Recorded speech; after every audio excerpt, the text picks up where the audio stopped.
Hey, we are here with Gamebound, a little series where we play one-shots and short series of various sorts. And today we're all going to be final girls today. Well, one of us will be. We're going to play The Final Girl, which is a horror kind of slasher game that is meant to be played as a one-shot. And mostly involves playing tropey horror movies, basically, right? We're gonna have our own little horror movie today, some sort of like slasher or similar over-the-top kind of horror. No psychological or cosmic horror necessarily today. A little bit more basic. And it's very similar to Fiasco, like we played last week. We got Seth, Jordan, Josh here back again to do another boys' night. It'll be fun. It'll be great. And of course, we're going to play girls. No, you don't have to.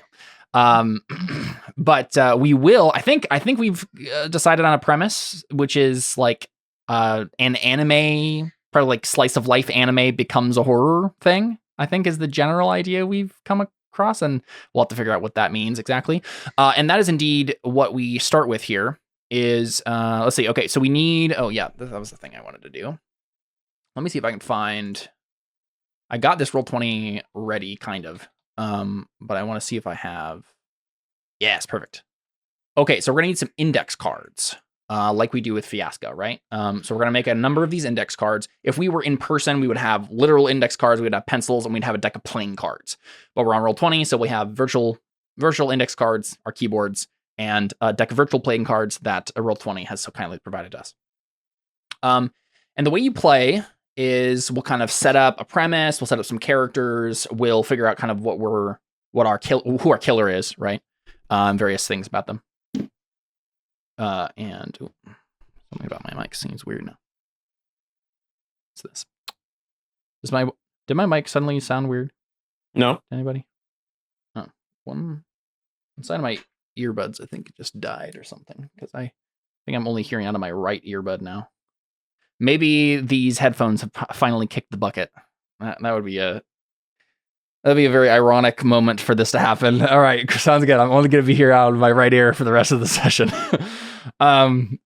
So we are gonna figure out those details, and then it will play very similar to something like Fiasco, where we'll kind of establish and resolve various scenes. We'll do some kind of introductory scenes that will set up relationships that some of these characters have with each other. There's a lot of scenes, as far as I can tell, reading through the book, there's a lot of scenes to get through. So we'll try to keep them quick and snappy, very, very basic. But the general idea is that you run some introductory scenes to set up characters' relationships with each other. And the reason why this is important is relationships are what you use to survive longer. You are, when you're in a scene with the killer, and the killer can be one person, it can be a monster, it can be several monsters, depending on what your premise is. But the general idea is for every scene, one person will play the killer and the others will play characters, and this will change every single time. And which character you play will change every single time based on however we would decide to set up the scene. But the way it will work is if you're in a scene with a killer, by the end of the scene, like the killer is going to be targeting people, right? And the way to survive being targeted by the killer is you and the killer both draw cards, and you get cards based on various factors. You draw cards from a deck, from whatever hand you have that you were given from this deck. And you can draw an amount of cards based on, I think everybody gets one to start with, and then you get more, the more relationships you have. Right. So, and this can change through play. People can, like, characters can gain relationships, lose relationships, change what the relationship is based on the play. But the general idea there is that the characters with the most connections to other characters and have the kind of the most going on with their character are likely the ones to survive. It doesn't mean it will happen, but they have the best chance. Also, every time a character survives being targeted by the killer, they get what's called survivor points, which are going to allow you to redraw. And the goal of the draw bit of it, when you and the killer draw, is like you want a higher card, right? And they have I don't think it's actually the way that normal, like, poker or whatever decides higher cards. I think they have their own way of doing it. I don't remember exactly how the rules of normal cards work. So, but they have it in the book, like which ones are higher than the others. Anyway, that's the basic idea, and you keep going until the final girl remains, right? And then that person is the one we will narrate whatever that character is, whoever survived to the end. They get to be the one to kill the monster, right? Because that's how all these horror movies go. Is there's one person left, and usually it's a final girl, usually a goody two shoes sort of person who has made all the right choices, and all of their peers who made bad choices get killed off by the monster, right? That's kind of how these things usually go. But in this game, anyone can technically be the person who survives to the end. But that's what the name of the game is based off, is that kind of trope of the final girl who gets to kill the monster at the end of the horror movie. So let's we don't have a whole lot of time to go through this, lots of scenes and things, so we'll just keep it snappy. Our premise is a basic idea for a horror movie. It can probably be described in a sentence or two and lets everyone know what the story is about. It generally consists of a killer, a setting, and the other characters in the story, the victims, at least in a general sense. We'll make the specific characters in a moment. So our premise sounds like is Japanese high school anime slice of life. Yeah? Everybody fine? Everybody down with that? Yep. Okay. So that's our setting. The characters in the story would likely be anyone in that school, likely students, but I suppose it could also be like faculty or whatever. Though you very rarely ever actually see adults in an anime like this. So, it likely is just going to be a bunch of Japanese high schoolers. Now we got to figure out what our killer is, right? The killer is the creature or person who is murdering people left and right in the story. A psychopath in a mask, a flesh-eating alien, a vengeful ghost. And it doesn't have to be one thing, though it can be. It can be like a horde of zombies, or a virus that is changing people into monsters. It can be whatever. It just reminded me of Children of Memory. Yeah. That would be a good killer for a setting like this, and we could definitely play that whole scenario in the Final Girl very easily. What are everybody's thoughts on? Do we want it to be something existential, or do we want it to be something more solid? I don't know. It could be. I mean, it literally could be like, something like the characters are slowly realizing that they're in an anime and go mad and try to kill everybody else. Like that would be an interesting killer. It could be something more.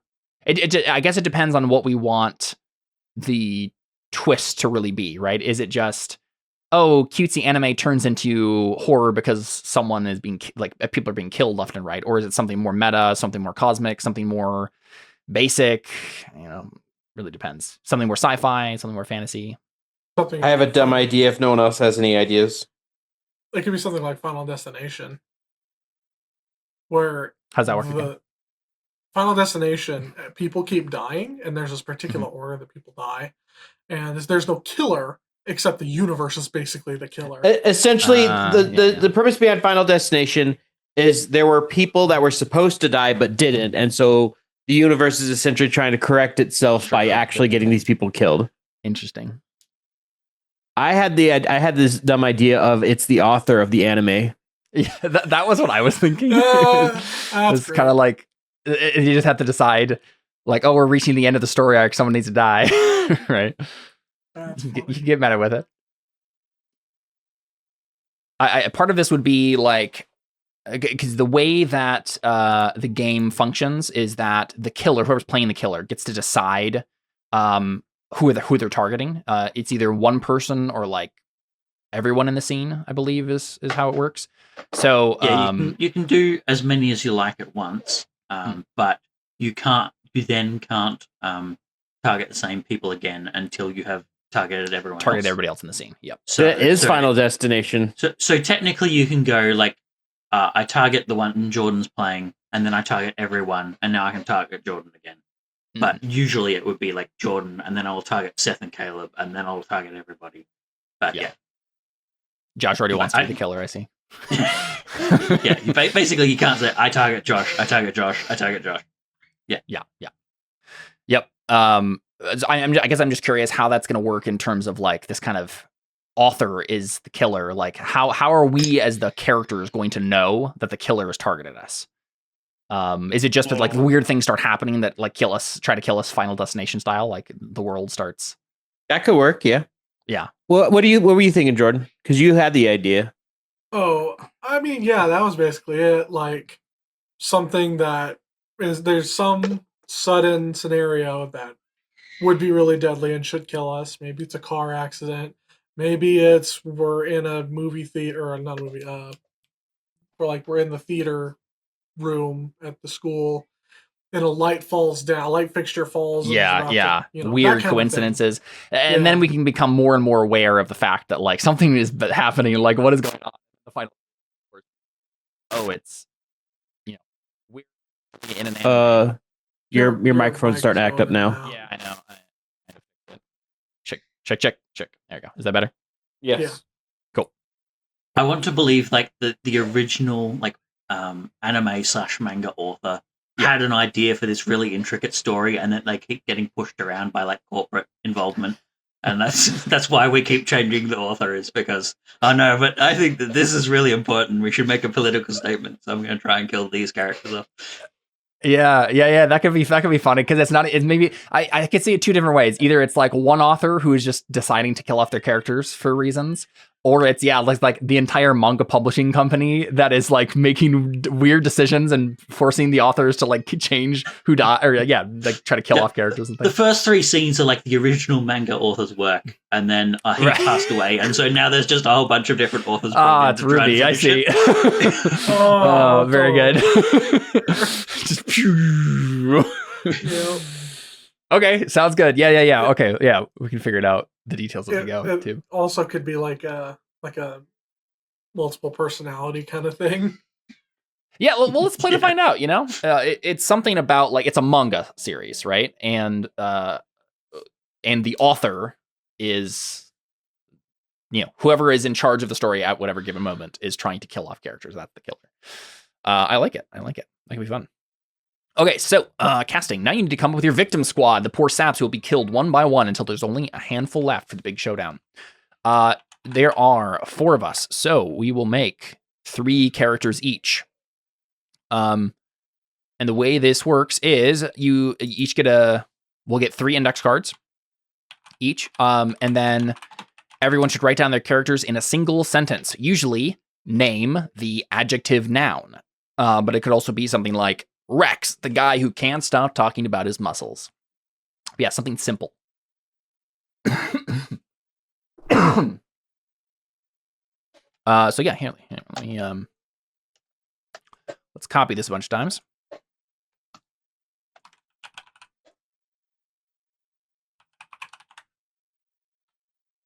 And these will go into a pool, so it won't necessarily matter who writes who. We won't have any particular ownership over these characters. But we can go ahead and... What's great is I've already written down my 3 names. Very good. So I've already have my concept. Are we doing more generation after this, or is it just the names? This is pretty much it. Yeah. Okay. It's like blank the blank, right? Who's picking? I'll take the bottom right. Sounds good. Let's put my name here. I'll take the top left.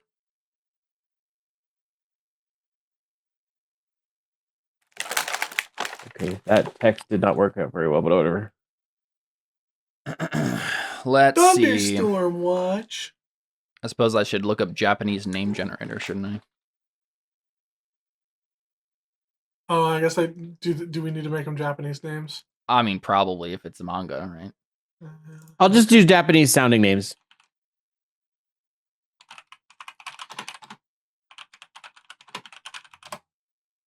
All right. Japanese name converter. Converter.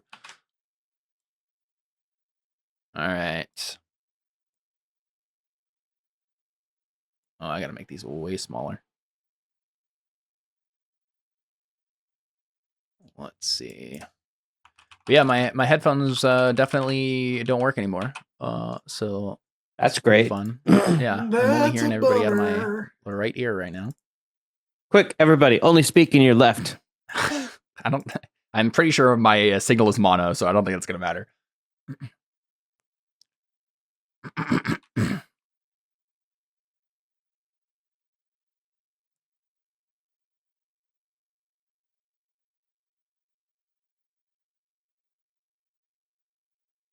All right. My first guy is Machi Marahito, the bland protagonist.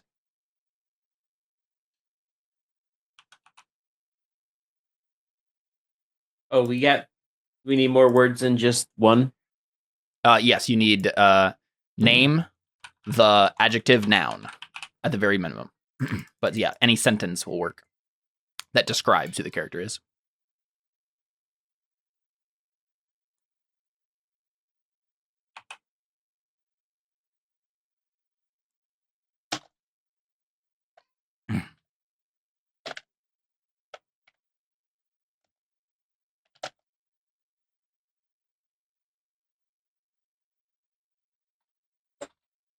All right. I also have Yuki Noragumi, the raven-haired occultist. Wait, are we not putting them on separate index cards? Oh, yeah, of course, yeah. We are. Because there would be relationships on each of these, sorry. I was thinking Fiasco for a moment there. Just putting everything on one card. Let's see. Well, I have Tana, the oldest, the oldest and serious, All right, Kiki, the middle child and zany, and Mimi, the youngest and scared. Very good. Siblings. Siblings, yes. I was gonna do they were triplets, but that seemed no, I won't make them triplets. That seems a little too boring. All right. Gotta think of who this last person is. All right. Seita Masatake, the annoying sidekick. What do we got from the rest of y'all?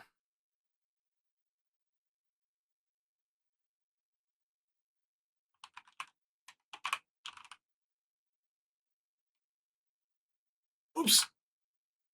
I see Tomoe Miragasa, the sneaky snackster. Shira Hujan, the poofy curly-haired metalhead. Nice.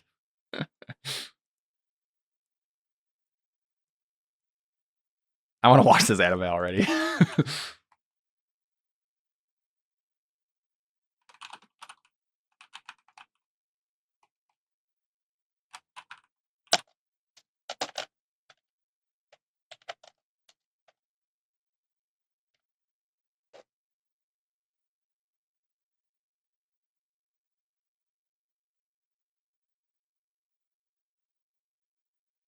Irene Tarusu,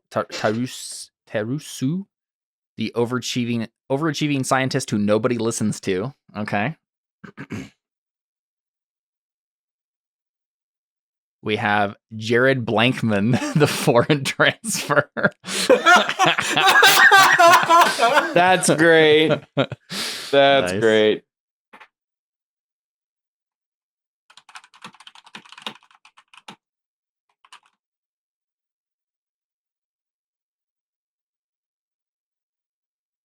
We have the Hisui Hirosan, the weird one that thinks she's in a horror movie. Ah, very good. There's a joke to all three of these.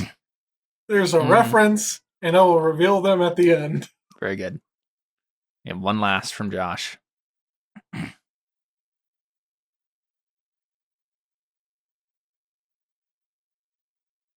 I should give these gals a family name, shouldn't I? Yeah, most likely. I mean, Japanese people often refer to each other by their last name, so that's typically how it would go.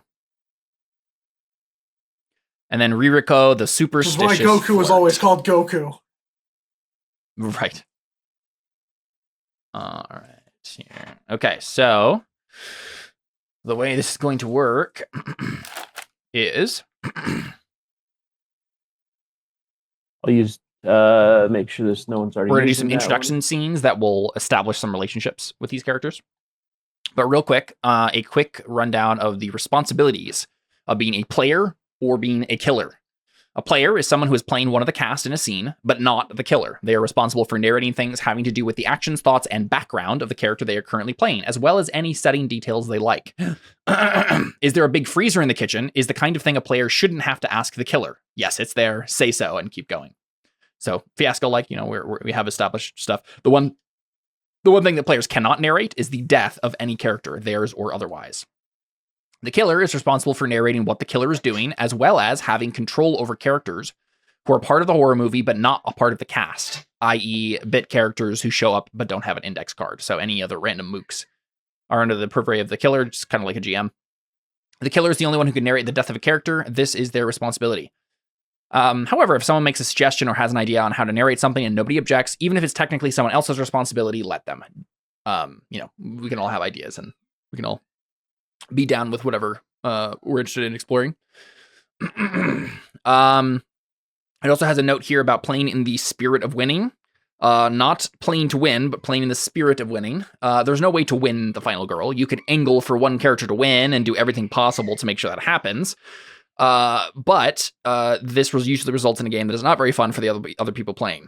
Playing in the spirit of winning means trying to keep your given character in a scene alive against the killer's attacks, writing down relationships when they make sense, and vetoing ones that don't, and being interested and invested in who survives, but not sacrificing the story or the fun of the other players to get them to survive. So, what you shouldn't do is pick one character and be like, this is my favorite character, and I will sabotage all the other characters I play so that this guy wins. Just embody the character that you're currently playing and play according to what makes sense there. Okay, so introduction scenes allow you to introduce the characters you are interested in and develop some relationships without a murderer sticking a knife in your eyeball. Once a premise is established and the characters have been cast, you need to do 3 introduction scenes. Nobody dies in introduction scenes. It's free roleplay. Insert free real estate meme here. Just describe the characters talking and interacting. Think of the opening scenes of a horror movie where you're establishing who everyone is and how they feel about one another, and elaborating on the details of the setting, the characters' relationships with one another. At the beginning of each scene, one player will be responsible for framing and ending the scene. If you're the only one who's read the rules, you should probably be you for the first turn, so I would imagine it'd probably be me or Josh who start off here. If everyone's... if you're responsible for framing a scene, you will establish its details. What are the characters doing? What is this scene about? Usually it's pretty easy to just improvise an agenda to the scene, but ultimately the scene should be about learning more about the characters you're interested in and establishing relationships. In each introduction scene, everyone will be playing a character. Starting with the player who framed the scene, each player selects one of the characters created during the casting stage. Proceed to the framing player's left around the table with each player selecting a character until everyone has selected one. Once everyone has a character, start playing the scene. Let's see. The player who kicked off the scene determines when the scene ends, though it's usually pretty apparent to the group. If things are getting dull and nothing is happening, end the scene. And then a note that the killer does not actually kill anyone in the introduction scenes. You can hint at who or what the slasher or monster is, maybe even have them show up or lurk in the shadows, but nobody can die. When a scene is over, the role of killer rotates to the left. Repeat this with introduction scenes until you've had 3 scenes and had 3 different people who framed those scenes. Yes. During those 3 setup scenes, players are encouraged to establish relationships between their characters while pursuing their responsibilities. So, establishing relationships. Each character will discover, reveal, or form relationships with the other characters that they share a significant bond with in play. There are 3 types of relationships. Friendship, rivalry, and the game describes it as screwing. But, since we're playing Japanese high schoolers, we'll just assume romance is kind of the default there, right? Like, the characters are interested in each other romantically. What's the term? Tsundere. Well, yeah, it could be a tsundere. But yeah, it is... and the main thing that differentiates those relationships, besides the obvious, is mechanically, if you have a friendship with someone, you can help them in a scene. If you have a rivalry with someone, you can hinder them in a scene. And if you are in a romantic relationship with somebody, you can do either in a scene. So it's up to you. And this would be like, I'm playing one of the characters, I have a friendship with another character, and they're about to be killed by the monster, I can help them. And this will come up later when we actually get to that point of the game. There's a special thing you can do. But yeah, basically you can help that character survive. Or vice versa, if you have a rival you want to get rid of. So yeah, that's the point of the first 3 scenes. Which again, we'll do quick scenes, keep things moving, establish some relationships, and move on. And then there is First Blood, which will be the first time the killer does some killing. And basically, the way it will work is after we've done our 3 introductory scenes, whoever's left over character-wise who hasn't had any relationships established for themselves, they're going to get killed off by the First Blood scene. Yeah, so that's how it'll work, and then we'll get rolling from there. But yeah, no card drawing is going to be done during these introduction scenes, so we won't have to worry about that yet. But how about we go ahead and decide how we want to start things off? So Josh, do you want to take a stab at the first one, or do you want me to do it? Yeah, I can start one. Yeah. Actually, no, you go first, and then I think I have a good one for. Sure. And I think we'll decide that going left and stuff will be based on where our cards are here. Yeah. So I'm in the top. Then if we're, let's see if I'm sitting here. Yeah, I guess technically you would be to my left, Seth. Actually, I think we are in order based on where the overlays are. So that's helpful for me. All right, sweet. So let's see. Let's frame a scene here. Yeah, so we would frame a scene, and then I read this, but I've since forgotten it. Each player selects one of the characters created in the casting stage from players left. Okay, so how about let's start with this. It has to be like the introductory scene of the manga is with the bland protagonist, right? Like being introduced, probably like he's being transferred from another school. It's still in Japan, right? He's Japanese, but he's being transferred to this school to start the whatever year he's in. It's not necessarily important what year of school he's in, but he's being transferred to the school and being introduced to the class. And I will go ahead and play Maruhito, our bland protagonist. Seth, who would you like to play? Oh, I thought. Okay, sorry. You said you're in the top left. Yes. I'm in the bottom right. Oh, you're in the bottom right. Yeah, you're right. Yeah, that's why I was confused. Yeah. I was just could switch that if it's easier on your brain, Caleb. Yeah, I think it will probably be easiest if we go in overlay order. So here, let me just move these briefly. Oh, I'm gonna put them right here. And then I will move these. And I'll move this one. And then I'll move these. There we go. Now it looks weird, but that's fine. All right. Yeah. Yeah. So in terms of like looking on the Roll20 screen, it's going to be to the right, basically. But yeah, we'll go in overlay order. I will just prompt you, and we'll go from there. So, okay. Seth, who do you want to play in this introductory scene? Okay, so I'm gonna assume probably I would be because I have to pick one of my own characters. Nope, you don't. Oh, this is just a pool. None of these characters are related to us anymore. Okay, well, this got more interesting then because I thought I had to pick one of my characters. Nope. I kind of want to play Irene Teresu, the overachieving scientist who nobody listens to. That sounds okay. Hilarious. Yeah, sounds good.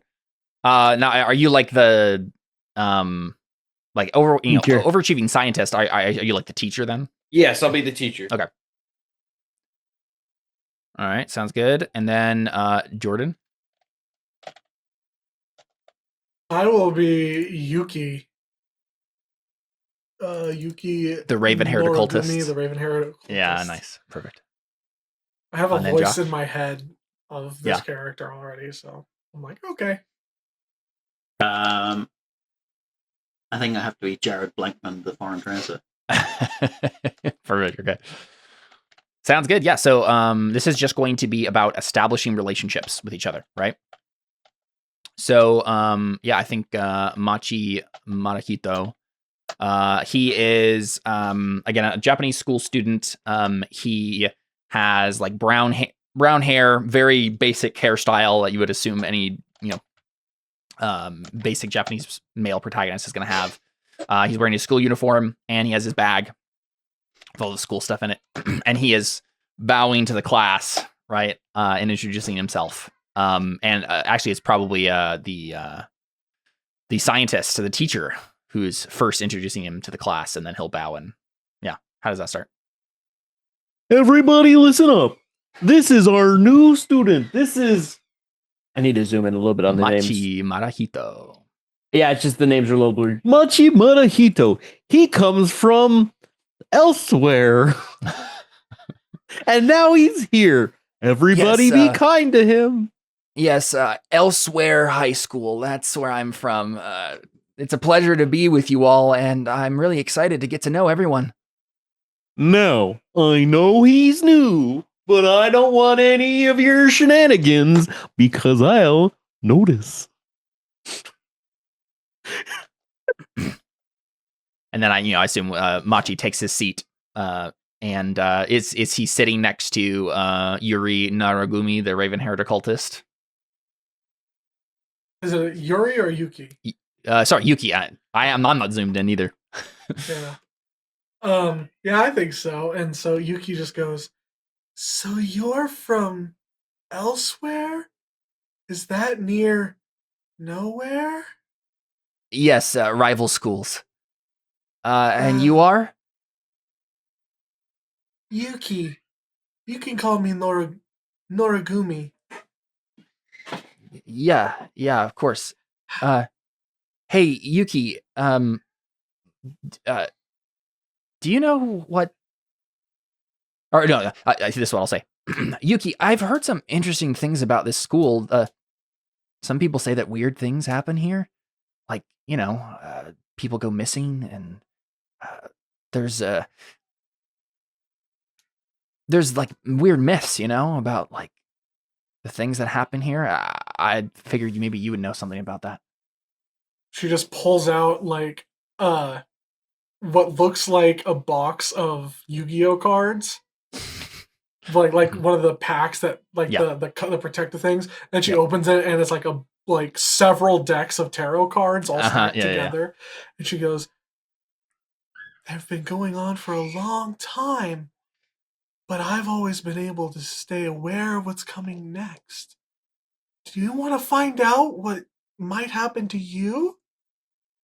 Oh, no, that's all right. I just figured, well, never mind. She starts laying out cards on the table. Yeah, and I think I turned to the person to my left, and it's what's his face? Jared Blankman. This place is the sickest. I had to come here as soon as I was transferred. When my parents moved to Japan, I had to come here. Did you know that 5 years ago, the entire chemistry class blew up because of some overachieving students mixing chemicals? That's the kind of effort I want to put into my world, my own studiousness. I hadn't heard about that. Aren't you worried that something like that is going to happen, like to you? I hope so. That would be sick. And I stare straight ahead, like I'm surrounded by weirdos. My life has been extremely boring until this point. This could be my chance to shine. Okay, NPC dialogue. Don't worry, Jared. The cards say that something exciting will happen in your life soon. Wait. I think that means exciting. Don't you know how to read tarot cards? I assumed you were into that sort of thing. Sometimes they can have more than one meaning. Right. I guess that's why I've never put that much stock into it. The teacher then comes up and puts his hand on the table and says, "Now, Yuki, what have I told you about those silly superstitious cards?"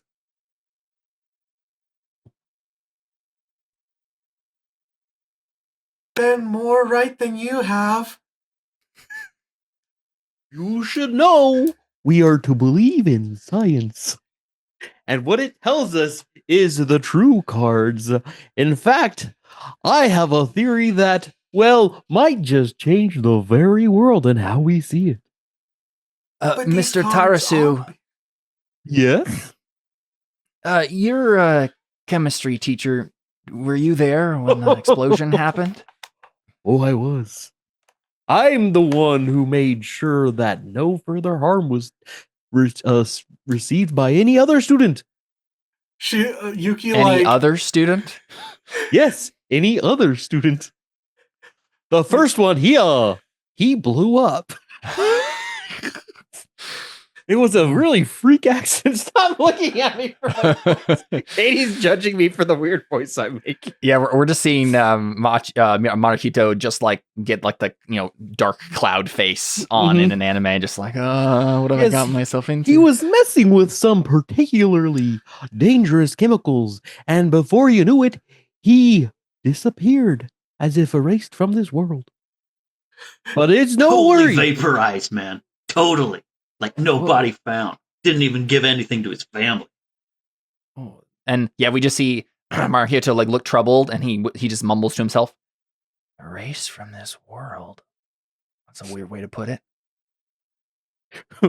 When in actuality, zoom out in the real world, it was just a plot hole. They forgot to write his death scene, but by the time they realized it, they were like 2 volumes down. There's like he disappeared.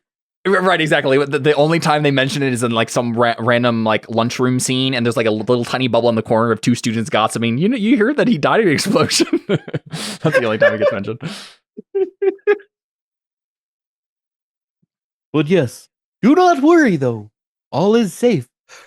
For those chemicals are no longer part of my curriculum. Well, honestly, I don't know where he got them because I don't remember stocking them in my cabinet. Odd. But there is certainly a scientific reason for why it happened. very strange. Yo, Voice Yuki, is so dumb. I want to use it again. Yuki, I'm like a big fan. You look like the kind of person who in like those anime I watch, you're around the main character. So I want to be near you. You're gonna bring some interesting stuff in this school.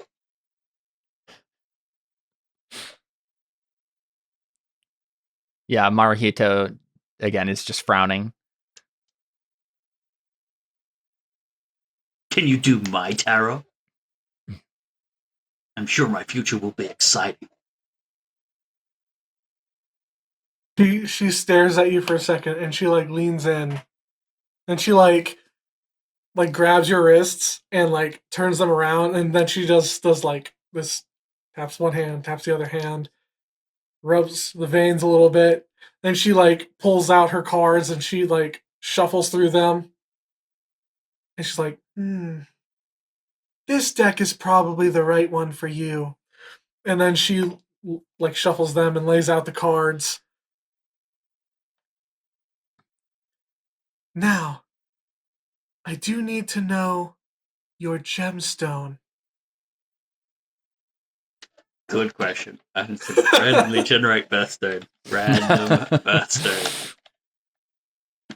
Yeah, I don't remember what they are, dude. I don't know.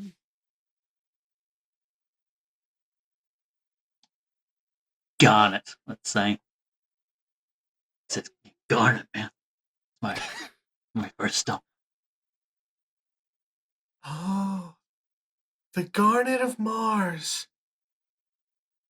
There's heat in your future. Distant heat.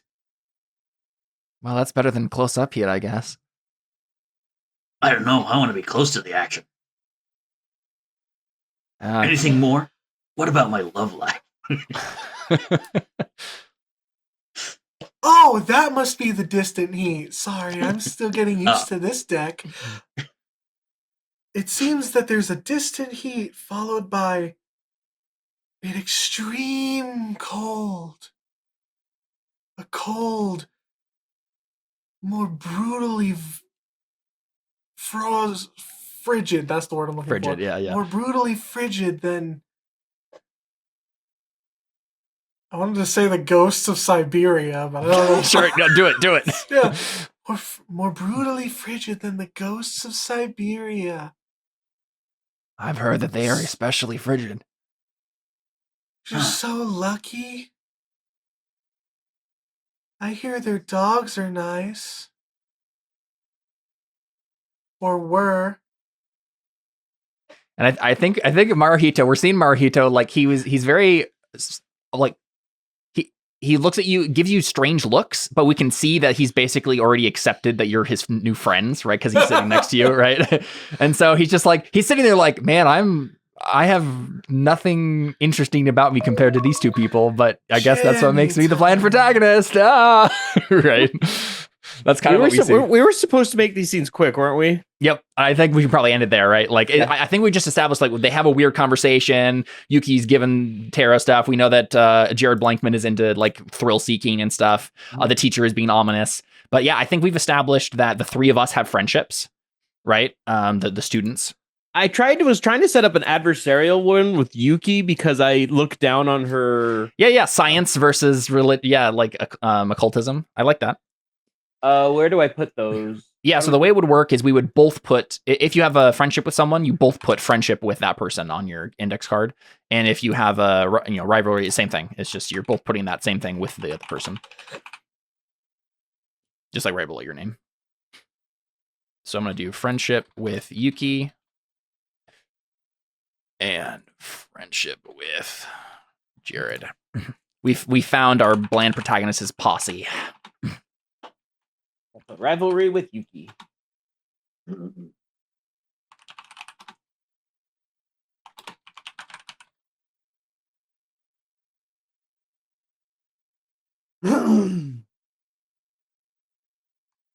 Oh, There you go. I got one for you there. But yeah. cool. Sweet. Okay, yep. I think because I don't think Maruhito or Jared had any particular relationship to the teacher, but yeah, that makes sense that it is a rivalry though. Mm-hmm. All right, sweet. And then we would skip to the next person, and you would frame the scene. So Seth, you go ahead and frame a scene for us, and you can pick the first character. And again, we're still on the introductory scenes. Yeah, I'm looking. I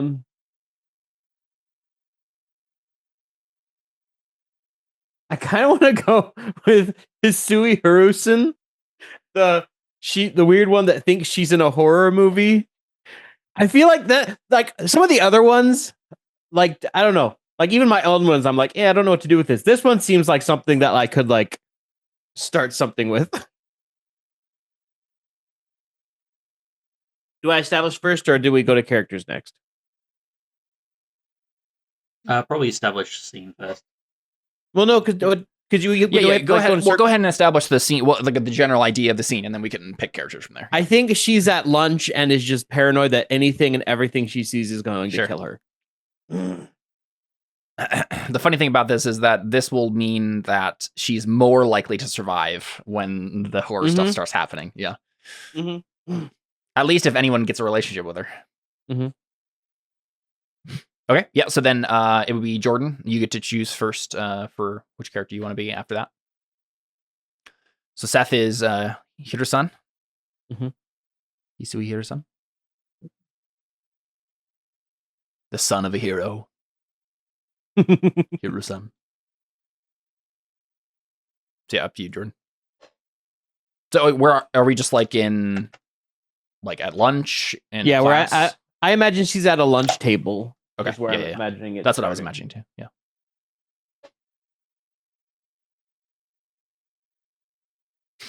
What do you think, Jordan? Shira Hujan, the poofy curly-haired metalhead.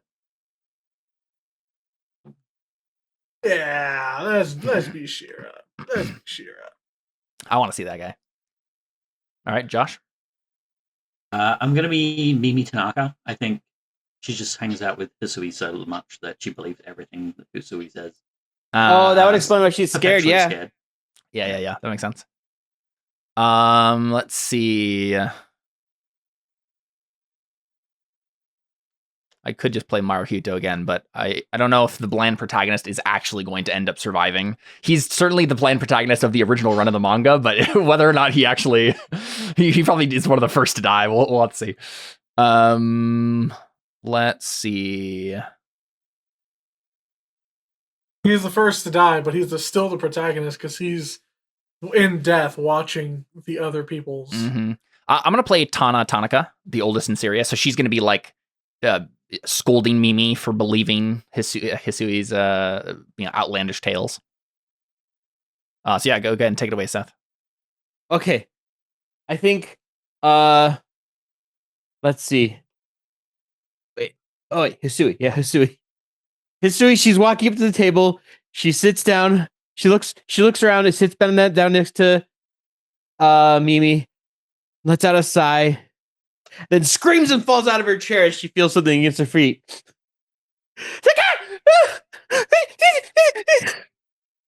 What is going on, Hisui? I thought something grabbed my foot. Nothing grabbed your foot. You go on like this all the time.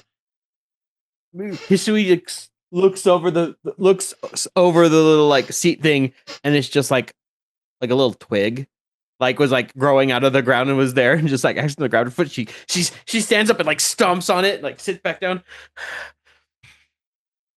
I thought it was my time. It's about to be your time, she mutters. Mimi, why is your sister so mean to me? I think like Mimi is like holding up a cross towards Tanaka.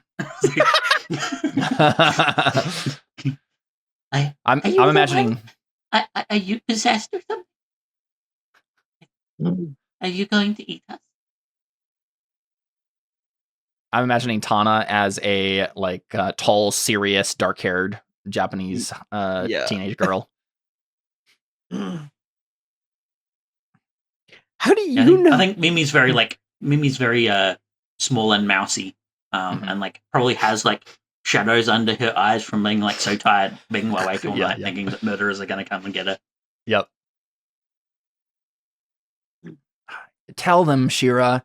Tell them that this is all nonsense.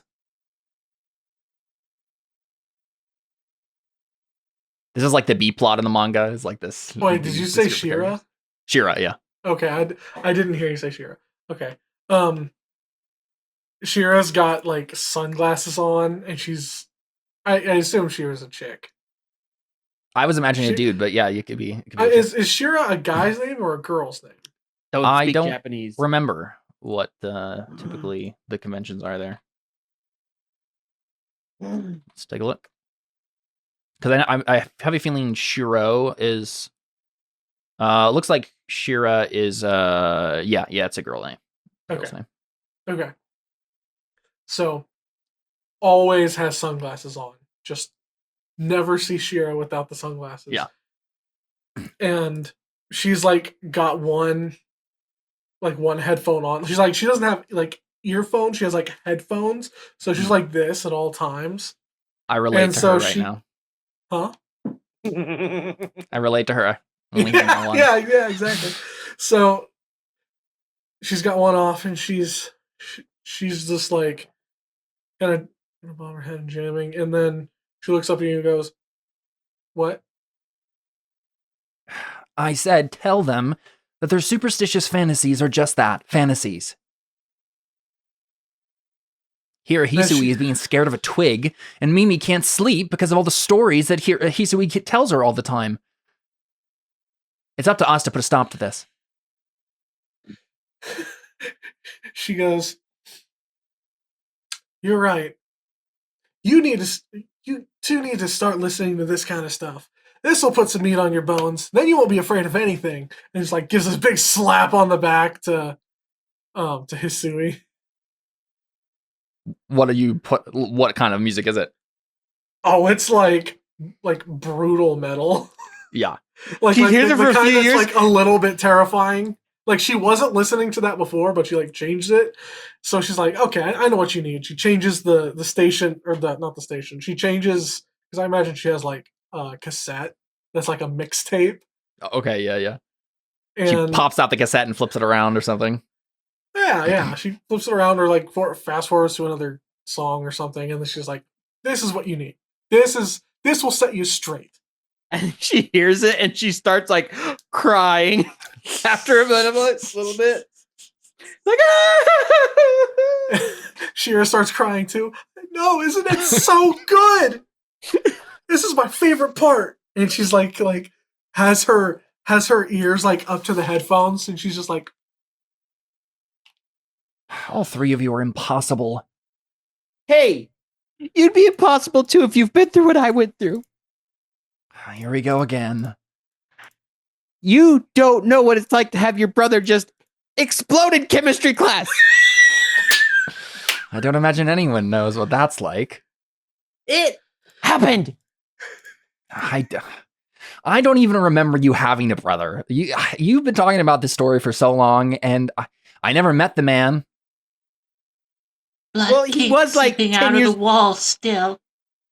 Wait, what'd you say? What was that, Mimi? His blood seeps out of the wall still. I've seen it. "Heck yeah!"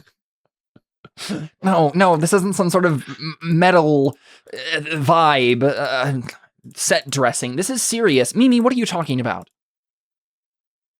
I went in the decommissioned classroom. I saw it. There was redness just seeping out of the wall. You're just gonna scare yourself. You're not supposed to Wait! go in there. Wait. You told me I should face my fears. And I Not did. like that. Shira starts like pulls out like a pen and pad and just starts rapidly jotting down words that you guys are saying. Blood seeping from the walls. Trying to face my fears. Keep going. Yeah. This is great. I think Tana rolls her eyes and then grabs Mimi and says, "We're going to get out of here. Class is almost ready. Class is about to start anyway." Class is all. I know that. I don't know why I said it like that. No. It makes sense, but it's also like. You're right, Tana. There's safety in numbers. I'm just imagining somebody that loves school so much. Class that they is don't almost see as ready. Yeah, exactly. It's like class isn't about to start. Class is almost ready. Almost loaded. Yeah. That's funny. Well, if this is a visual novel, that's how it would be seen in anyways. That's just the loading bar as you go to the new scene. Yeah. I think that's good. Yeah. So I think Hisui has definitely adversarial or rivalry with Tana Mm-hmm. and friendship with the others. No, rivalry with Tana and Shira.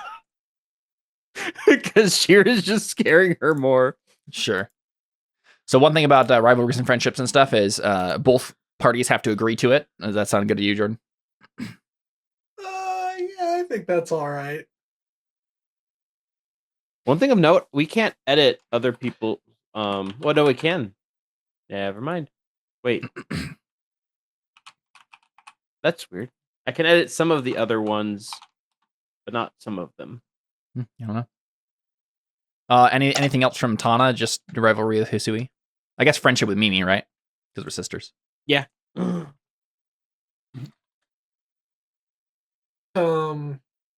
Probably What friendship with about- Shira too, right? I Or think maybe- so. That makes sense. I don't think we were super adversarial, right? I was like appealing to you to get like help, right? I imagine that Tana and Shira are like an odd couple. Yeah. We're probably both the older ones of that group, right? Yeah, exactly. Cool. And then one last scene, framed by Jordan. We're only doing 3. Yeah, 3 We only introductory have- scenes, and then it'll be First Blood next. Let's get a playground scene. What age group? We were thinking like high school, I thought. So would there really be a playground? Yeah, I guess playground is. Let's get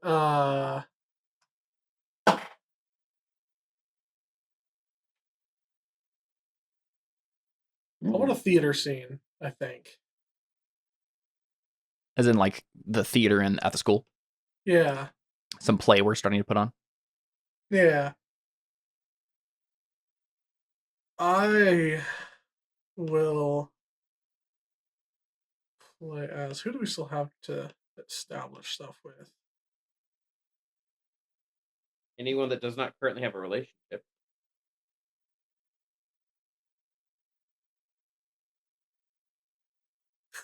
I'm gonna play Tomo. Who's Tomo again? Tomo The sneaky Miragasa, the sneaky snackster. I'm just imagining like you know the chubby ninja from Naruto? No, but I think I'm picking up what you're laying down in terms of character type. Yeah. He's like, so I'm imagining like ninja type, who's actually kind of a ninja, is like very stealthy, very sneaky, but then also just like He's probably really into like martial arts, right? Mm-hmm. That's one of his extracurriculars. All right, so we're at like a theater doing a school production, or at least beginning to start a school production. Yeah. All right, cool. Josh, who are you playing?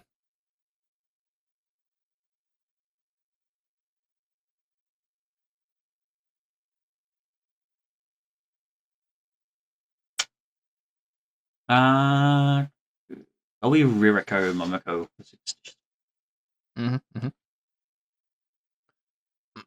Then it would go back to me, and so I'm gonna do Seita Masatake, the annoying sidekick.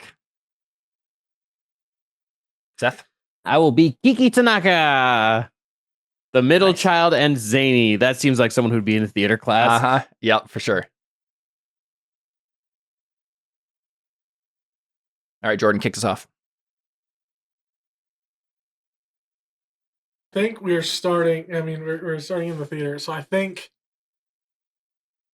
Tomo is like in a meditating position, just like he's like awkwardly sitting on like the arms of the cross-legged, sitting across the arms of the theater seats, because they're like the kind that don't move and they're like really uncomfortable, but there's not really a good way to sit cross-legged on them, so he's just like awkwardly sitting there, and he's just saying to himself, this time I get the part. This time my stage combat will be flawless. And then he has like a bag of like hot fries between his legs, and he just goes, Wait, what? Like like hot fries. Like, how are those different than normal fries? Just hot fries, or is there something specific? They're hot Cheetos. But they're called hot fries. Okay. They're a little bit different. A little bit different. This is a Japanese thing? No. They're actually more of a I associate them with being more of a Mexican thing. Oh yeah, I see it. I can see it. Yeah. A lot of people in my school would put chili sauce or chili powder on that. So I'd like to imagine that Seita and Kiki are reenacting a scene, or practicing a scene up on the stage right now. And I think this is a production of some Shakespeare play, is what we're trying to put on. And so, stage combat, right? Like doing some sort of sword fight and at one point in the production. But Kiki is obviously way more into it than Seita is. Maybe it's Romeo and Juliet, sure, and Kiki's doing the Mercutio death scene. She's just going really, really over the top and over the wall, just going, and his thighs on the ceiling. Right, because you find Romeo dead, right? And then no, the Mercutio death scene where he gets in a fight and then Mercutio dies. Oh, okay. I haven't. He goes into a big long speech of ask of me tomorrow and you will find me a grave man, that kind of thing. And it just goes into she just goes into dramatics of it, then just flops herself on the ground, tongue hanging out. So am I playing the dead guy? No, you're playing the person who just killed him. No, just kill him. Who is? Yeah, I don't remember. Tybalt? No, Tybalt dies.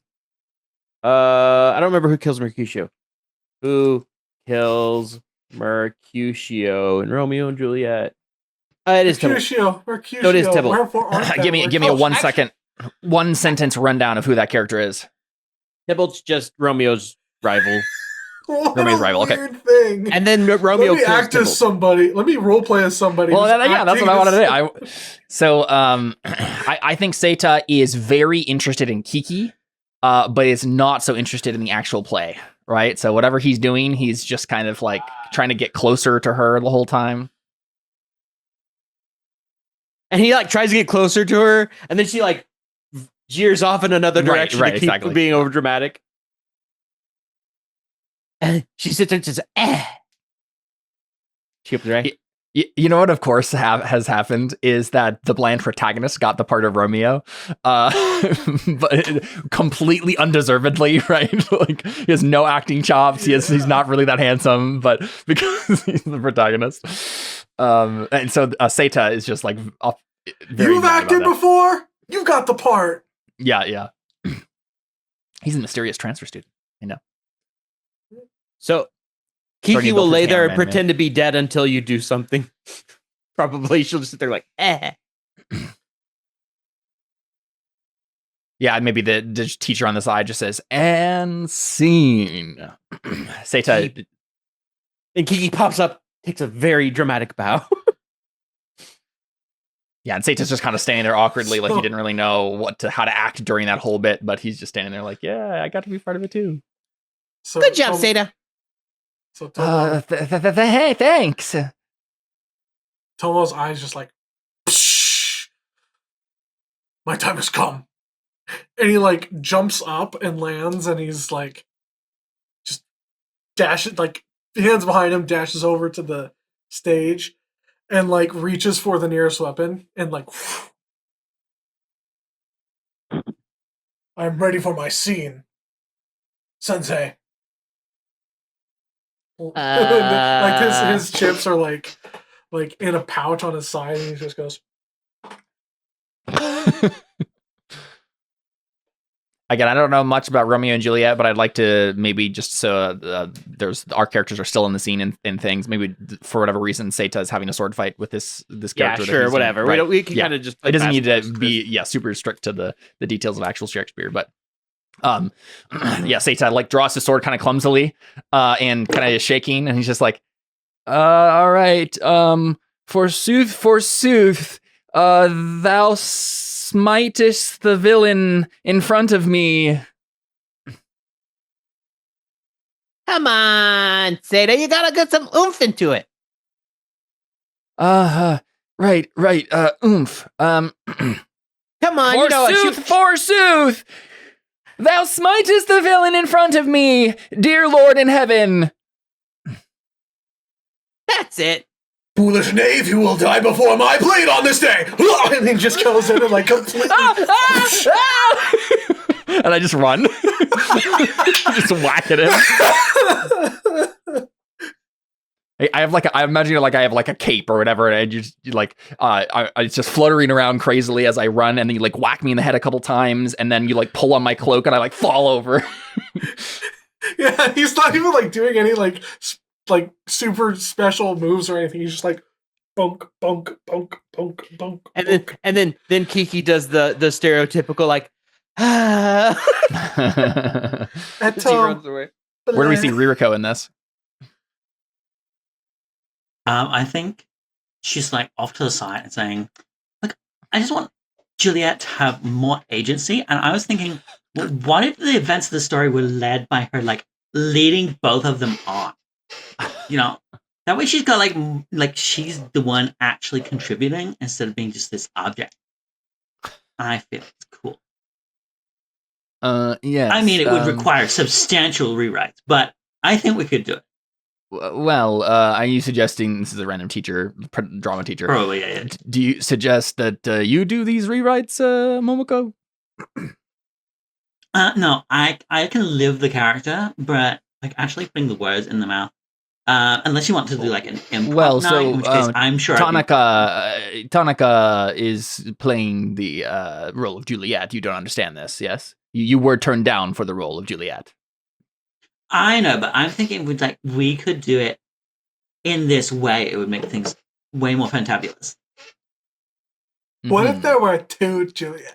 Right. That's what I was trying Also, to use. this like Rosalina girl never gets like any lines. It's stupid. I don't think she shows up in the play. I'm imagining this drama teacher gives you the part of Rosalina, knowing that you don't actually do anything.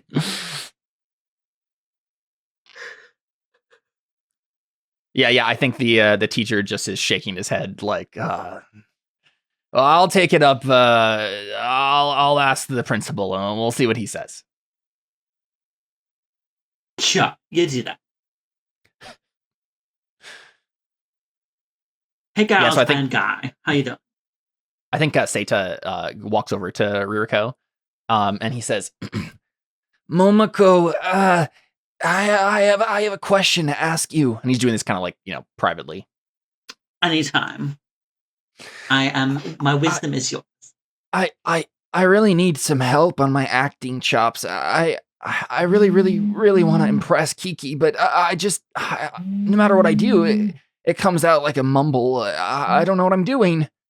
But you're a great actress. Sorry, who are you trying to impress? I imagine as this has happened, Kiki and Tomo are sword fighting in the background. Right, exactly. Yeah. Say it again, who you were trying to impress? Kiki Tanaka. Uh-huh. Like, she's pretty impressed with like anything. So not in my experience. Tomo and Kiki are just like doing an actual like anime sword fight kind of scene. Like the choreography is just spectacular and amazing, and then it like that's setting in the background, and then the foreground is just these two having a normal conversation. Yeah. If this were an anime, it would cut to like an overly epic sword fight, then cut back to just normal conversation. And our characters are literally not even moving. There's nothing happening. Yep. Their characters aren't even animated. So, let me get this out. You want to impress Kiki. Well, Kiki is crazy. So have you tried being completely nuts? Have I tried what? Being completely nuts? I'm sorry. What would that entail exactly? Look, you have two options when it comes to love. You can either hope that opposites attract, or you can go down the same path and like empathize. So you have two choices. Kiki Tanaka is the craziest, sanest girl. So either you can be super steady and impressive, be there for her, number one. Or you can go nutso and join whatever crazy club she's joined, and hope that works. Meanwhile, in the background, you just hear Tomo go, "Ah!"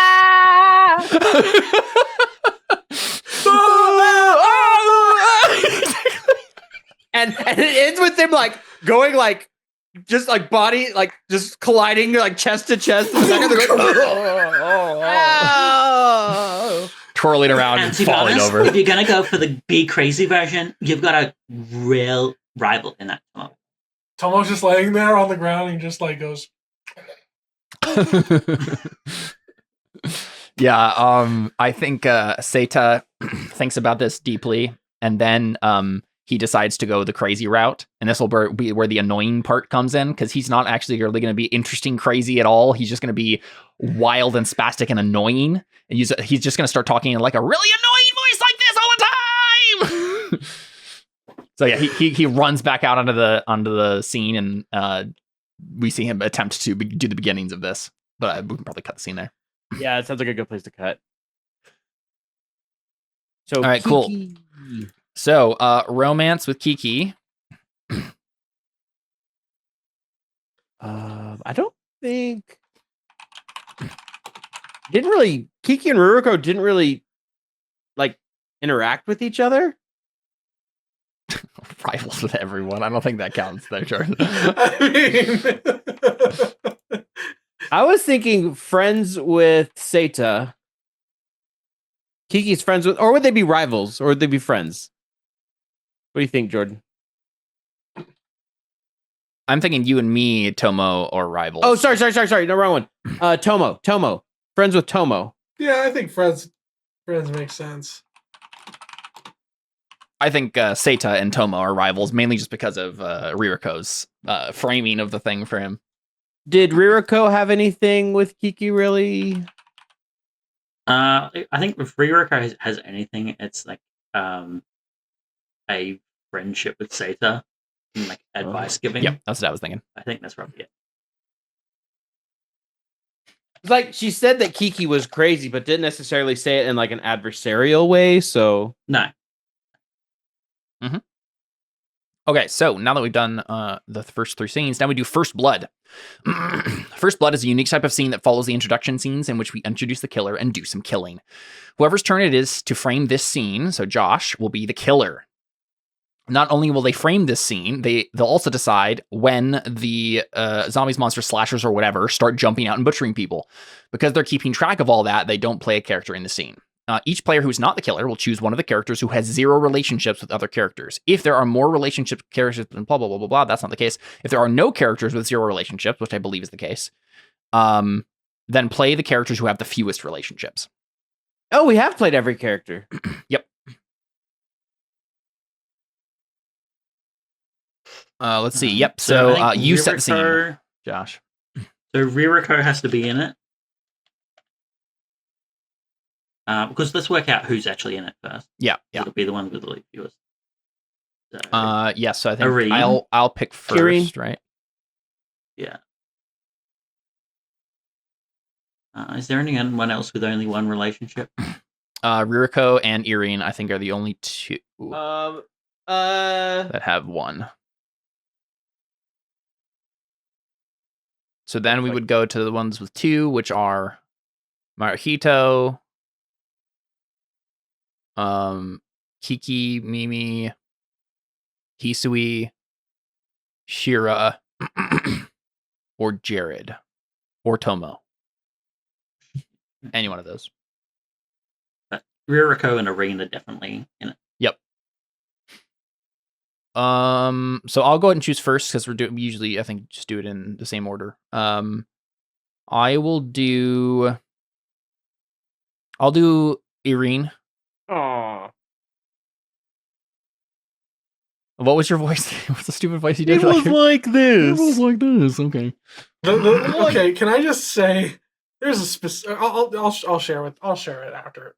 What? I mean, if you want to play Irene, that's fine, Seth. No. Well, I was gonna say I just figured that in terms of like the order here, we would choose the ones that only have 1, and then let Jordan decide. Yeah, that's fair. That's that last one. But I can do Ririko. Okay, I was just fun with the ring. No. Yeah, it makes sense. I'll do Ririko. Right, Actually, I have to do a dumb voice either way. I don't know if I want to do the Ririko voice. I can do Ririko. Yeah. I'm gonna do Irene. That was my first inclination. All right, Jordan. So one of the ones, the 2. 2 relationships. So it's Irene and Ririko currently. Yep. And then we have Machi, Kiki, Mimi, Hisui, Tomo, Jared, or Shira are your options.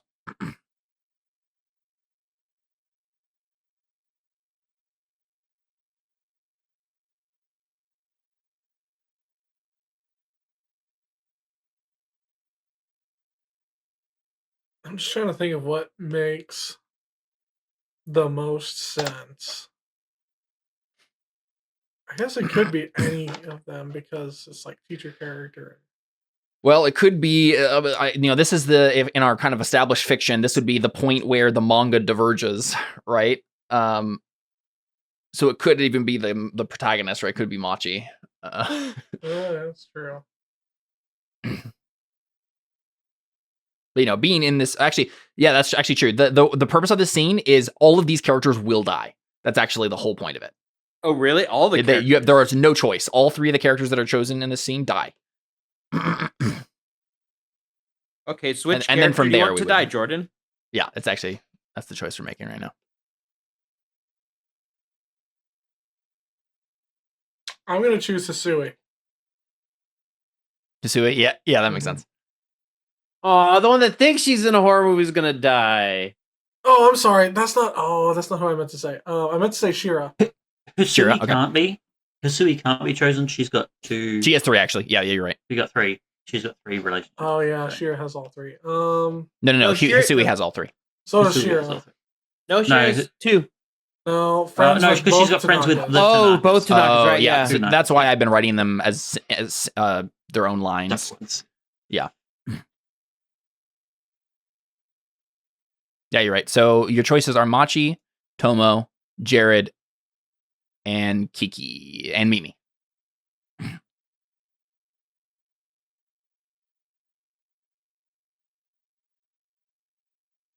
Could be Mimi. That'd be tragic.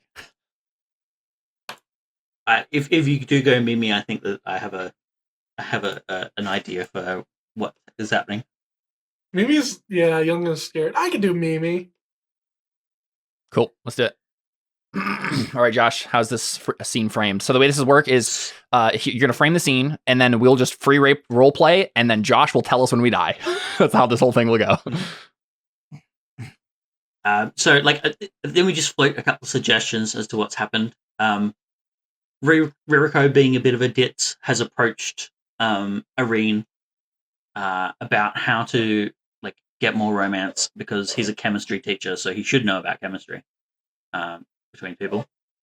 And because this is the change of people taking over, all of a sudden, our overachieving scientist is actually doing experiments to try and bring back the exploded person in the old classroom, and Mimi probably heads in there at some stage to confront her fears once more. Okay, so sorry. So the scientist is doing experiments. Where Ririko is coming to the scientist to ask about. Oh, okay, all right. All right. So I obviously have goggles on, and there's sparks coming off of something. I've welded together some device. Mr. Torreso, I have a question. Yes, what is it? Such a damn voice. Well, you know a lot about chemistry, right? Well, not exactly in the way that maybe you're thinking. Well, how do you know it's the? I mean, well, just you're around high Sure. school. What do you want to know about the chemical reactions between things in the universe? Oh, well, I mean, you could say love is like a chemical reaction between people. So you've once again gone to a category on which I know nothing. I mean, but there's just not a lot of people here to ask about this, and you're really old. So I thought maybe you'd know about this. I'm not kind that of old. stuff. Aren't you? I'm only 42. Yeah, that's really old, dude. It's And he really old. puts his goggles back on And and then starts mixing chemicals. I just thought you'd be experienced about this kind of thing. Well, I'll tell you what, Ririko, I've been married exactly one time, and it didn't exactly go well. Let's just put it that way. Did she explode? As this scene goes on, we can see on the sort of one side of the room, there is one of those the shadows caused by the nuclear bombs. There's an outline of a person. And as this scene progresses, we slowly see that shadow actually start to move. Some of the soot on the wall starts to shift, and it looks like this silhouette of a person is starting to move. It's moving Peter Pan shadow style. Yeah. Did she explode? Irene slowly turns to you and then says, puts down his chemicals, and he says, "Yes. How did you know?" Well, I just know there was that one explosion, so I thought maybe there'd be more. So is Mimi in the room at this point? I think we Mimi probably will have come been in at some point. Yeah. I think we've probably been cutting to her talking herself up to go to the room again. She's in the hall outside somewhere, "Come on, Mimi, you can do this. You can do this." Right. Because you're just Explosion was one time. The explosion was one time. You'll be fine. You'll be okay. Then she walks into the conversation about the explosion. Because She's just you weren't there when it exploded last time, so I thought maybe you might know. It might be because of the chemistry things you do. And so I thought just maybe she exploded. Let's put it this way, Momoko. Things ended very suddenly between me and my wife. At the beginning of the school year, it seemed like I had a loving family relationship, but suddenly, in the middle of everything, it was like she up and left me, and all that was left is my house, on fire, and I didn't know what happened. It was like someone had up and decided to destroy my life with nary a thought. It's like they didn't understand what changing my entire day-to-day would do to me, changing everything about who I was and who I was related to. Like some callous god just reached down and plucked her away from me, leaving nothing but dust and ashes. Is that how you knew how to stop the other explosion? Well, I found trace chemicals at the site, and I've been working on a theory ever since then. I believe that there is some dark spirit haunting us, who's seeking to destroy the ones we love, and this is going to stop them once and for all. Mimi, like, I couldn't save. And who was it that died again? It was Just some random boy. It was. That's what I tried to establish earlier. It's Hisui's brother. We did not give him a name. Yeah. I couldn't save Hiro-san, but, well, I'm not going to let anyone else die on my watch. But you're not wearing a watch. And he looks down and he's like, Oh, I thought I was. I was wearing a watch when I came into the room. And so you're saying Mimi comes in, Jordan, at this point? Yeah, Well, so as soon as he's like, with this, Mimi like rushes in to just like make sure she sees it, because she's like, that's the thing that's gonna save my life. I need that in my life. And so she like sheepishly walks up to Irene and goes, what is it, Mr. Tarisu? Is that what I would? Tarsu, yeah. Mm-hmm. Mr. Tarsu? Mr. Tarsu? You said that formula can... Miss Donica, I didn't see you there. You said that formula can save people's lives? Oh, we see the silhouette move, and we see it like start crawling across, and like the hand of the silhouette like latches onto the door and closes it. Like the shadow like pushes it against it, closes it. Yeah. And we hear like a clicking sound from inside the door. Tarsu like looks over and he's like, Did you close the door behind you, Mimi? What? No, not me. and then he like looks at the chemical and he's like, I need to finish this now. And he starts stumbling over his like beakers and things. The silhouette like slides, and we see like the hand once more come up to where like one leg of the table is, and the table starts sliding almost like into the floor, and the chemicals start sliding off the bench. No. Mimi follows him and like starts pulling on his pants, like, you have to protect. She's like terrified now. You have to protect me. I will protect everyone. I just need the no. And Ririko goes, oh no.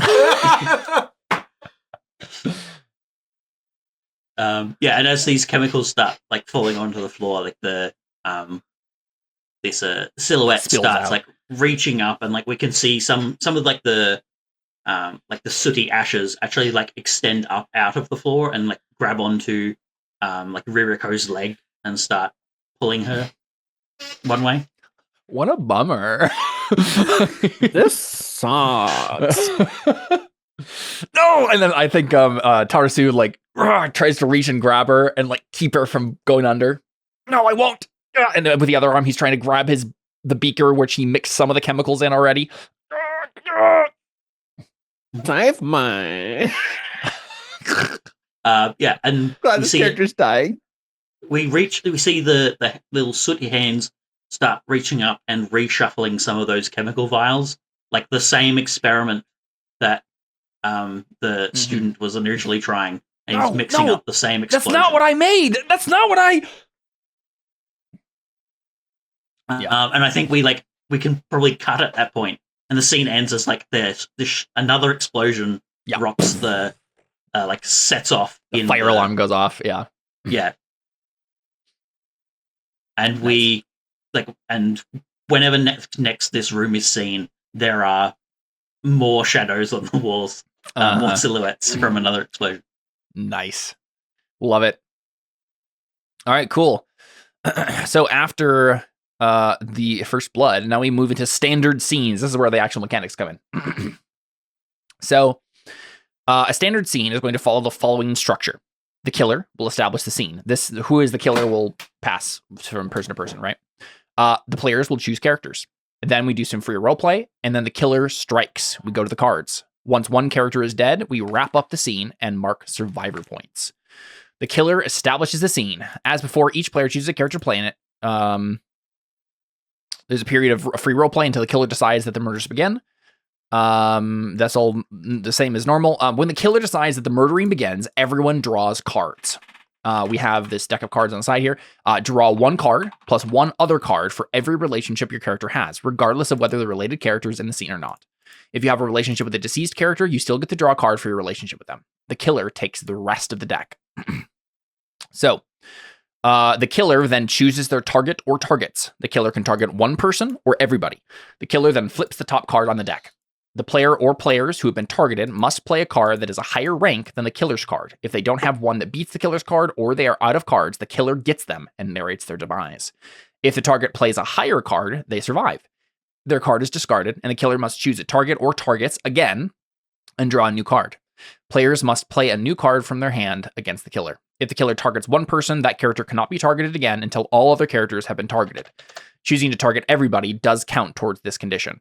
This continues until at least one character is dead. When a character dies, you leave the index card in front of you and indicate that the character is dead. You can simply write dead on the index card, or if you want to, you can get cute about it and draw a tombstone or blood splatters.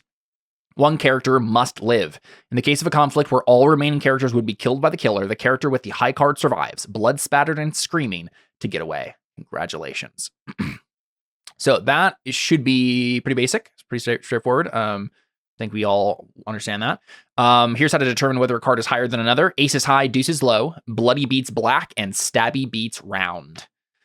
So diamonds above hearts, hearts above spades, spades above clubs.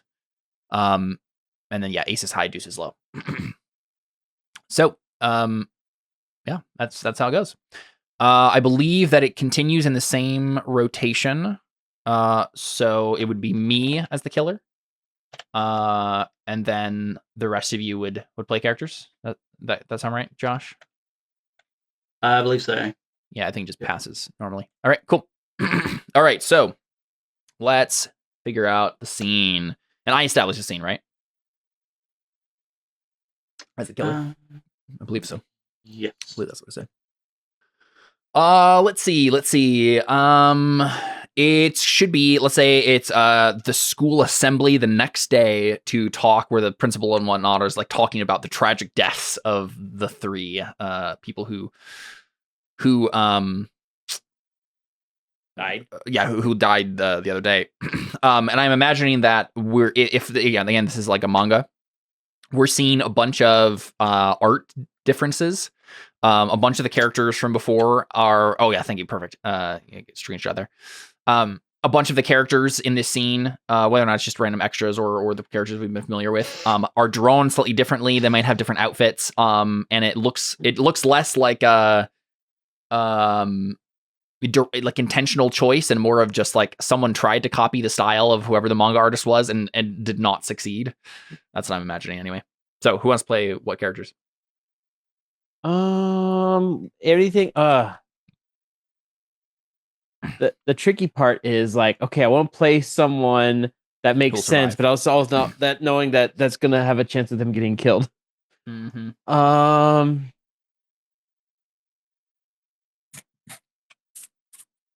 I'll play Tana. Okay, yeah, the oldest and serious. Jordan.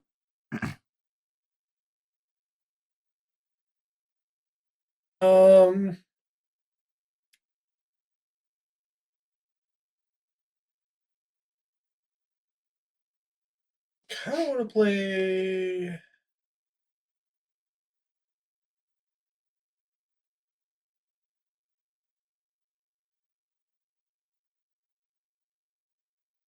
I'll go Shira.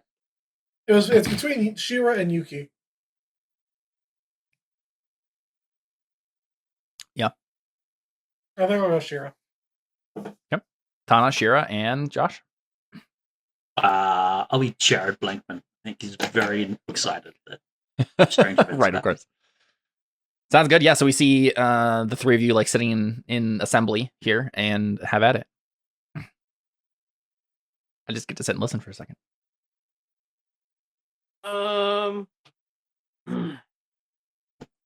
Though I guess I'm playing the principal probably in the scene, right? This random person who you have a card for, right? So he's just droning on like, and it is a very grave loss that we've had happen here in our lovely school. Not the principal's brothers with. Yeah, our beloved Irene Tarsu has died, and we're not entirely sure why they were in there that day, and why our teacher was deciding to mix more chemicals. But suffice it to say that the authorities are looking into the matter, and we'll let you know as soon as we know anything more. If you need any help or want to see the school counselor, please don't hesitate to reach out. You want to see the school counselor? Please don't. We're far overstaffed right now. Yes. Tana will see them. There are portraits in the hallway. You can have a look. Tana will turn to Shira and say, "Shira, was it my fault that Mimi died? I kept telling her to face her fears, but now she's gone." Tana, you can't blame yourself for that. But I do. It's not your fault, okay? I'm the one who was putting my music over her ears and trying to get her to. No, that was not Mimi. Yes, it was. No, that was Mimi was Hisui. there, but Hisui was the one you put the earmuffs on. Oh, was it? Okay. Yeah. Oh, that's right. That's right. Well, still. Shira, do you have your music in right now or no? No, but she has her headphones like, whoosh, you know. I would do it right now, but my hair is not good like that. Well, here we go. You know, that number. Yeah. See, this is why we don't do the visual gags. You guys just keep playing. I'm gonna. What do we see from Jared? For a little bit. I think Jared is like listening, and he comes over and he says,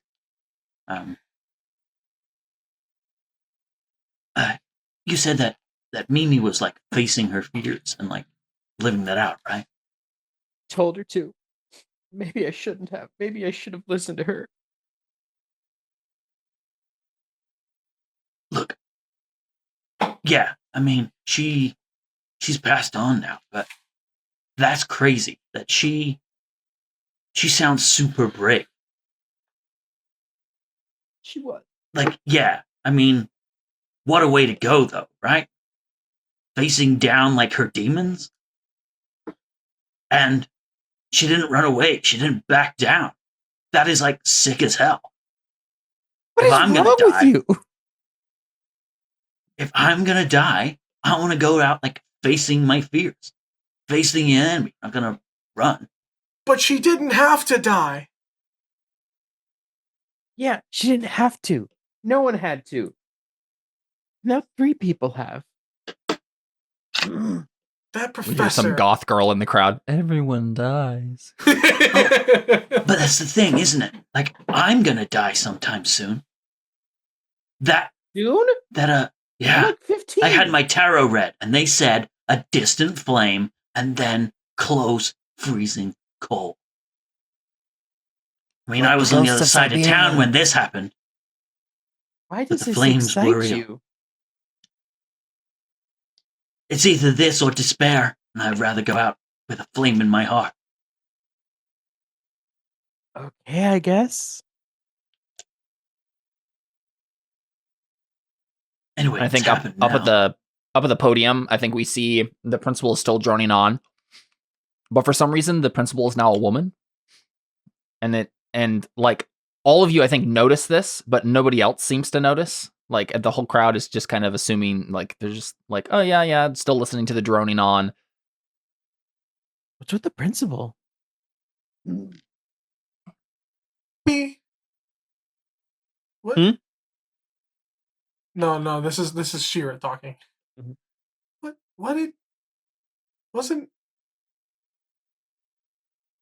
What happened to the other? Did I miss something? Did we switch principals? No, that's them.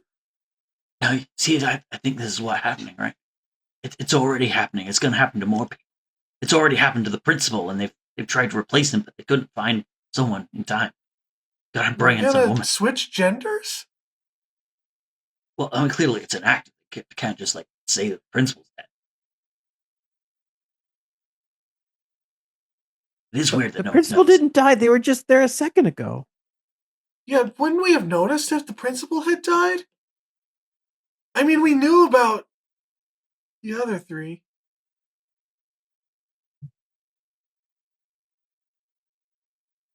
Are we sure we knew about the other three? Hey, Shira, Of course, what I do you did. remember about Irene, Ririko, and Mimi? Let's see if it matches with what we remember. Mimi was my sister. I grew up with her my entire life. What are you talking about? Well, I mean, we all agreed that the principal's a man, right? Yeah. Yes? And yet everyone else seems to think that the principal was a woman. That's fine. Yeah. Maybe we've all got different things that are wonky in what we remember. Is this like some weird Mandela effect? Or a woman-dilla effect? I mean, I gesture towards Tada. It's even funnier in Japanese, guys. It's like I gesture towards Tada and I say, "See, you and I remember it as the Mandela effect. They think it's this Mandela effect." So I think assembly probably ends at that point, and everybody starts kind of getting ready to go to their class. I should go to class, even though I don't think I'm going to be able to concentrate for a month. My grades are going to dip so poorly. I'm never going to get into the school I want. Shira like grabs his shoulder and goes, Tana. His shoulder? Is it? Is Tana a guy or a chick? Tana's a girl. Girl. For the love.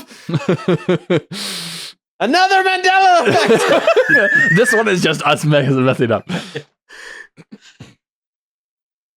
Tana, it's not your fault. Quit tripping, dog.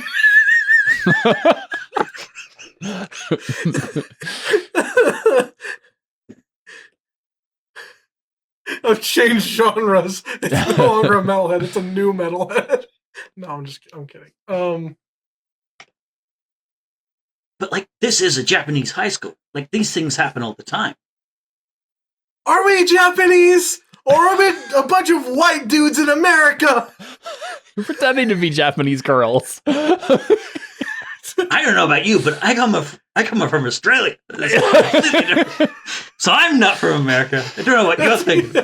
I'm the foreign student here. Yeah. So I'm imagining have as you guys are heading to class. Shira, you put your headphones on. Yeah, Shira. And start. Yeah, you just start playing what would be your metal music, but for some reason, it's like someone switched the tape or something. It's classical music instead. I knew it. I knew it was going to be classical. Shira's just like, why do I not hate this? Right? As Yeah, much it's as I like it's feel you've like I always should. you're very familiar with this, though you're almost positive you've never heard this before.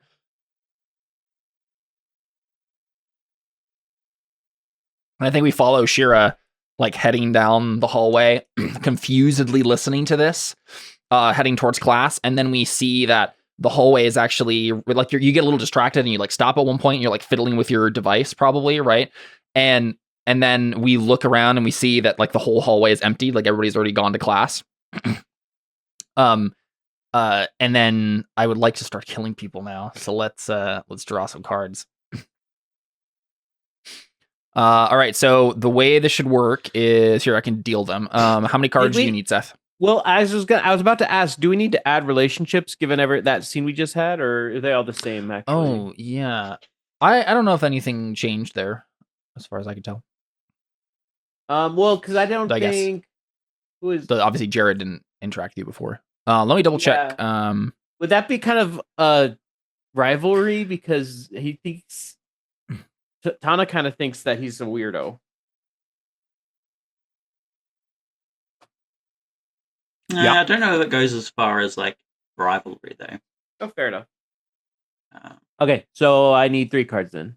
I Do I would just draw them? Huh? Yep. What were you gonna say, Josh? Tana. If anything, I would give Tana and Shira.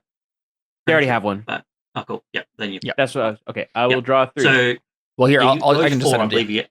I believe you get 4. Well, I already have one in my hand. I'm gonna just. Oh yeah, that's you. You get. Oh, okay. You do I'll have go- one in your hand? I did. Oh well, I don't think we're supposed to see him. Oh, No, how do I yeah. not see them? So here. Can you just shuffle the deck? Yeah.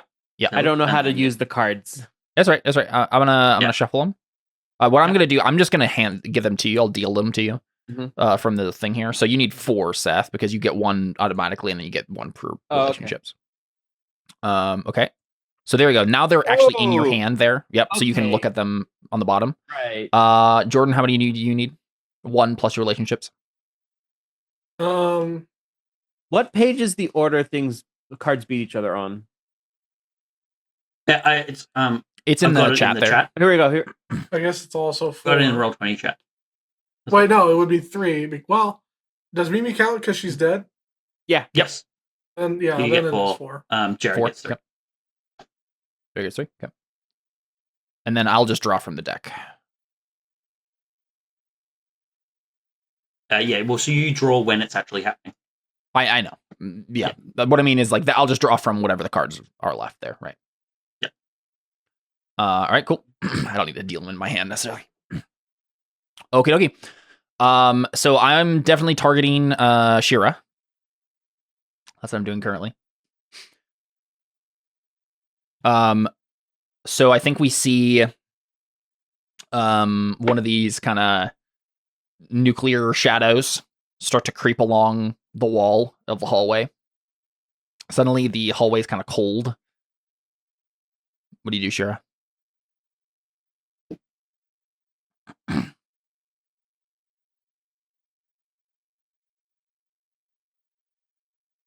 don't think you've necessarily noticed yet, but you can tell that something weird is happening.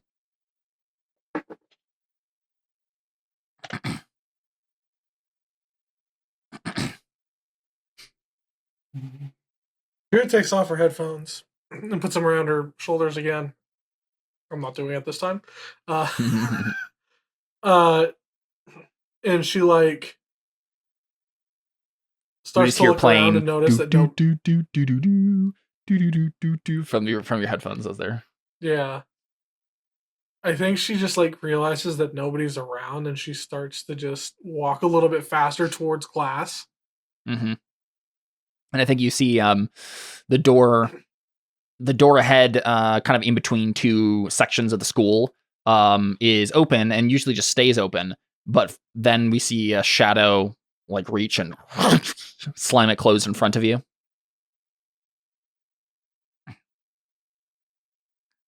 Or rather, you know what? I'm imagining like two like a double door where you would like push it open and then would slide back of its own accord, right?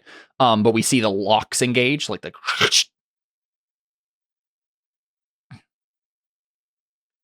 She sees this and it seems like supernatural kind of thing, right? Yeah. To her, she sees that, she goes, "Nope." Turns around and just starts running away. And let's go ahead and draw cards now, because I think there's definitely going to be a nuclear shadow that jumps out here and tries to grab you. All right, I'm going to draw. I got the 4 of clubs. It's not a very good card. So how do I? he gets to see what you put before you. Yes. Well, so you just yeah, because you're choosing. You're like, do I have a card that can beat this? Right. Okay. I see. So I actually choose Yeah. out of the 4. Okay. Yep. So I get more options, but I can't choose which one I'm picking. Right. Yeah, 4 of clubs is pretty like one of the actually the third worst One of the card you lowest. could have pulled. Yeah. Does it matter if I beat it by a lot? I wouldn't bother trying to beat it by a lot if you can help it. How do I play it? Do I just There you go. 4 spades. Yep. And then we just I probably beat keep it them out by here, the right? literal bare minimum. No, you beat it by like Well, you beat it by a whole suit. So yeah. you could have done a 5 of clubs, and that would have worked. Right, but would a 5 of clubs beat a 4 of spades? So clubs is the worst out of the suites. Okay, Yeah, so- yes. The answer is yes, Jordan. A 5 of club would beat a A 4 2 of spades would have beaten a 4 of clubs. Yeah, literally I see, I anything. see. That's what I meant. I meant the Yep. other way. So If you have a- suits are definite. So like, no matter what, if it's an ace of spades, a 2 of diamonds will still beat it. Yes. Yep. Okay.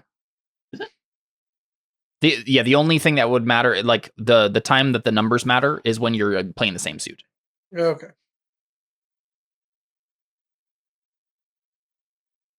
Cool, but that's what you play though. No, I mean, it doesn't really matter either way, does it? Well, I just want to make sure you knew, Yeah. what you're picking. Yeah. Okay. Cool.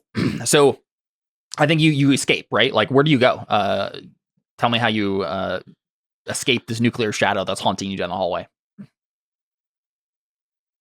I think she like runs for a janitor closet and like throws off her headphones and throws out her music and just leaves that behind while she's running away.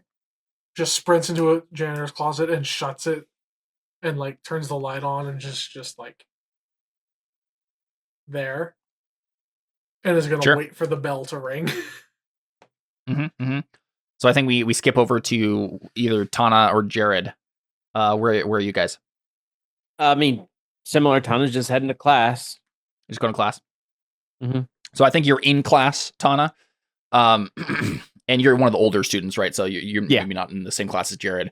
But we just see you 1 year away from graduation. Exactly. Yeah, we see you sitting in class, and I think Just we see quickly. that.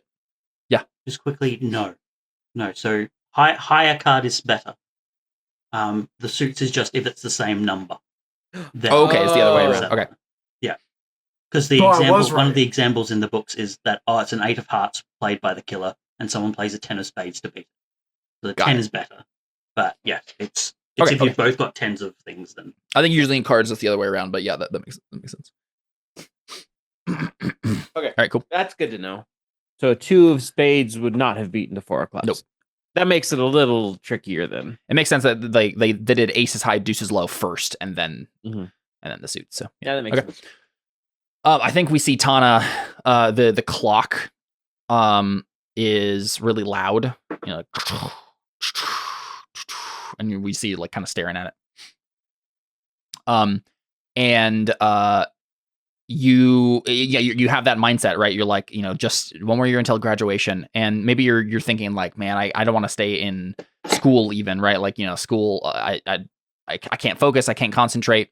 And suddenly you look up and it's the end of the day, like the clock has changed. And it's like about to hit like the last bell. Looks around like, are people still around her? Yeah. Okay. But it seems like you're the only one who's noticed that it's like the end of the day.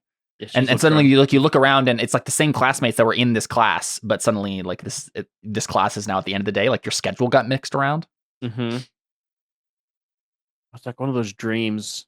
You realize you've been forgetting a class to go. Right. Yeah. It's like, did I go into any of my classes today?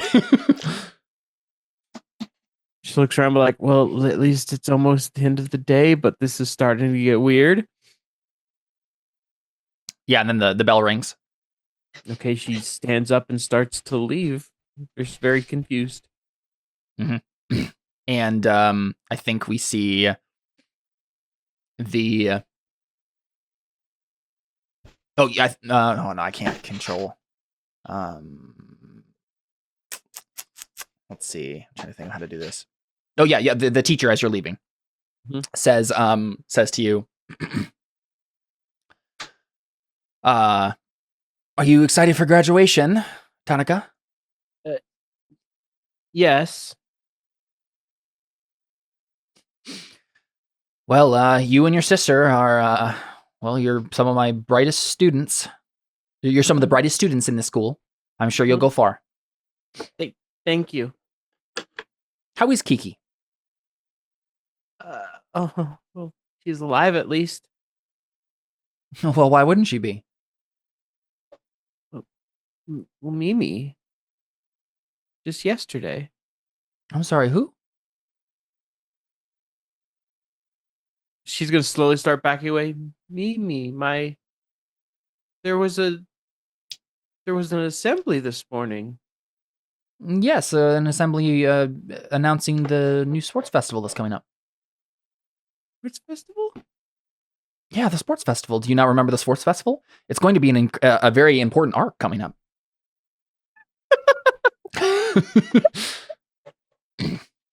What's going on? I think we see Tana like backing up, and you like hit the wall, and I'm targeting you now, and I think we see a shadow like. Okay, what am I trying to beat? A two of spades.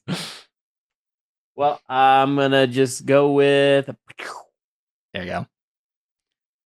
And we just see you like run away, run out. Cool. And then where do we find Jared? I'll be back.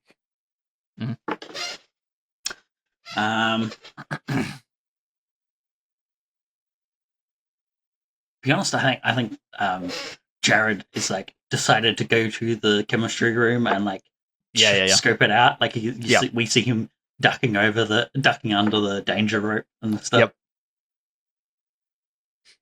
Just like really. Yeah, you see the four shadows on the wall, right? Yeah. But there's not like a lot of chemistry equipment in here anymore. It's like it's now a different kind of classroom for some reason. There's a bunch of like dust canvases over these like normal looking desks. Yeah, and I think Jared like walks to the wall where originally the shadow was, and like he has like a little Polaroid picture. Of it. He's like, and like puts his hand on the wall, like examining it. Nice. Like he's clearly like slightly stranged out by the fact that the four shadows are in different spots, and like one's different. And as I think we see you start to like do this investigation, and as you're starting to piece it together, like trying to figure out what happened here, you notice that one of them that you'd already taken a picture of is missing. And then I think we as the camera see it on the ceiling start to kind of peel down. And I'll target you. Hey, there we go. Yep. At least an ace close. And Jared dies. Nice. Perfect. All right. Have his queen. Nice. So we see, this shadow kind of reach down, and it starts off as like this extended humanoid shadow, and then as the further it stretches, the more monstrous it becomes, and it kind of becomes this jagged, spiky something. And by the time it reaches you, we just see like a single like spike of black just stab him my through. Polaroid photos fall on the floor. Exactly, yeah. And I think we noticed that. I think maybe we got a little bit of flashback. When you walked into the room, you definitely felt a little like hot, right? Like the room was a little muggy, like someone had turned on the heat. But as soon as this spike stabs through you, you feel an intense cold. And then you fall into blackness. There you go. Jared's dead. All right, passing it along. Keep things moving here. Seth, you are now the killer. Go ahead and establish a scene. Seth, you're muted. We go and I was gonna say, like, does Jared have any final words of like, this is epic? Well, so he said he like dropped all his Polaroids. I assume that was pretty much. the other thing I was going to ask is, so we only do one death then? Yeah, we keep going until someone dies, but I can the killer can target everyone in the scene, and if he kills everyone in the scene, only one person of the 3 survive. Okay, I thought it was that you went until like multiple people died. Oh, what do you do with the cards in our hand? I think we shuffle them back in now. Okay, You can do that, Kyle, since you're the DM. You can just go recall all the cards. Recall all, yeah. Okay. And give it a shuffle. Better recall Saul.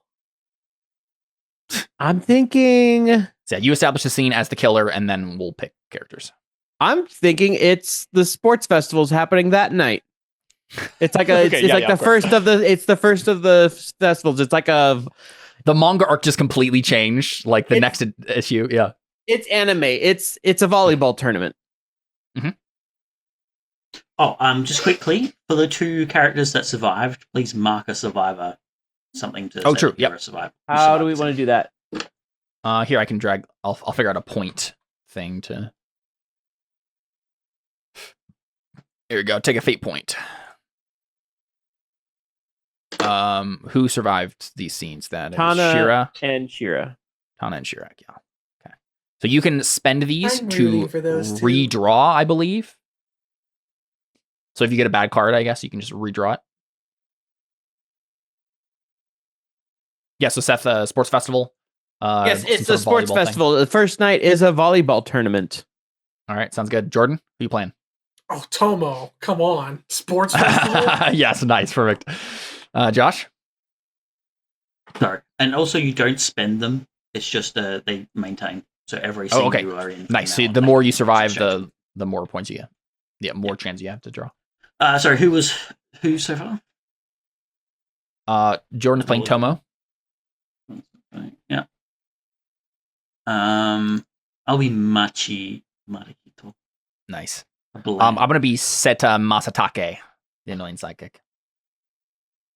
Wait, who So you got some- who are you playing, Josh? Machi Marihito. Oh, the blind protagonist. Okay. Yeah, so I'm imagining that this is like we're on the same boys team, like our class, right? In the volleyball tournament, right? All 3 of us. Mhm.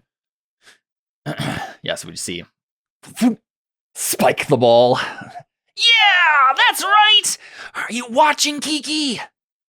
We're on the same team He's or not. on opposite teams? I think we're all on the same team because I think the idea is we're playing against another school. That's Mhm. usually how these things go. But you say, "Are you watching Kiki?" You cut over to it. She's not. Yeah. He's like trying I think to balance the ball on her nose on the corner or I something. think Machi's rather tired, like he's grumbling about, oh man, I've got rehearsals, and then I was doing the other thing, and like he's been in all the clubs because he's the protagonist, and so he's Right, of course. but he's like super tired and not playing very well because of it. Yeah, I think I come over to Marihito and I say, Machi, do you think Kiki saw my awesome spike I just did?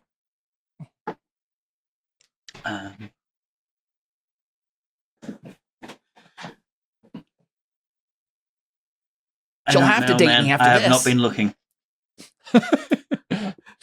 Tomo like screams, "Watch out!" and like just rushes in front of both of you and just like Yeah. hits two dodgeballs and just blocks a couple of shots that were coming at you both. Yeah, and suddenly it's a dodgeball tournament instead of a volleyball tournament like we Oh, established. sorry. I was thinking dodgeball.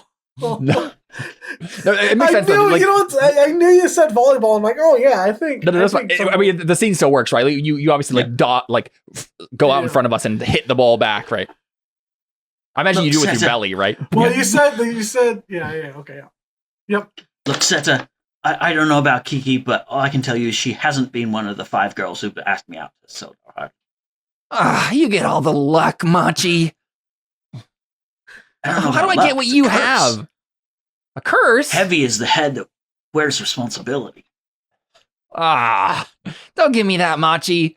Listen, I know that you're like the most popular guy in school for some reason, and like everyone wants to be your boyfriend or be your girlfriend, and that everyone invites you to every single club. But I mean, yeah, what is up with all of that?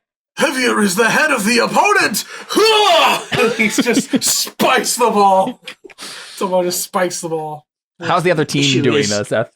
The issue is set up. My counselor says that I'm a people pleaser. I just can't say no.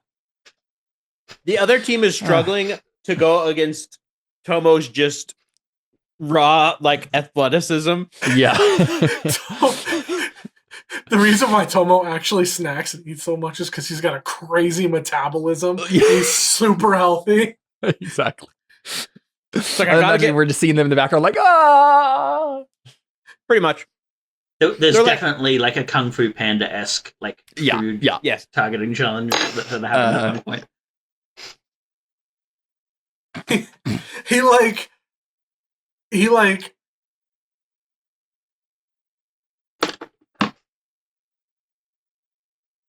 over the course of the match, Tomo just like starts to slow down, and you can tell he's like starting to like get to his limit, and everybody's like, why is like, of all people, why is he slowing down? And then everybody just, the whole room hears his stomach just growl. I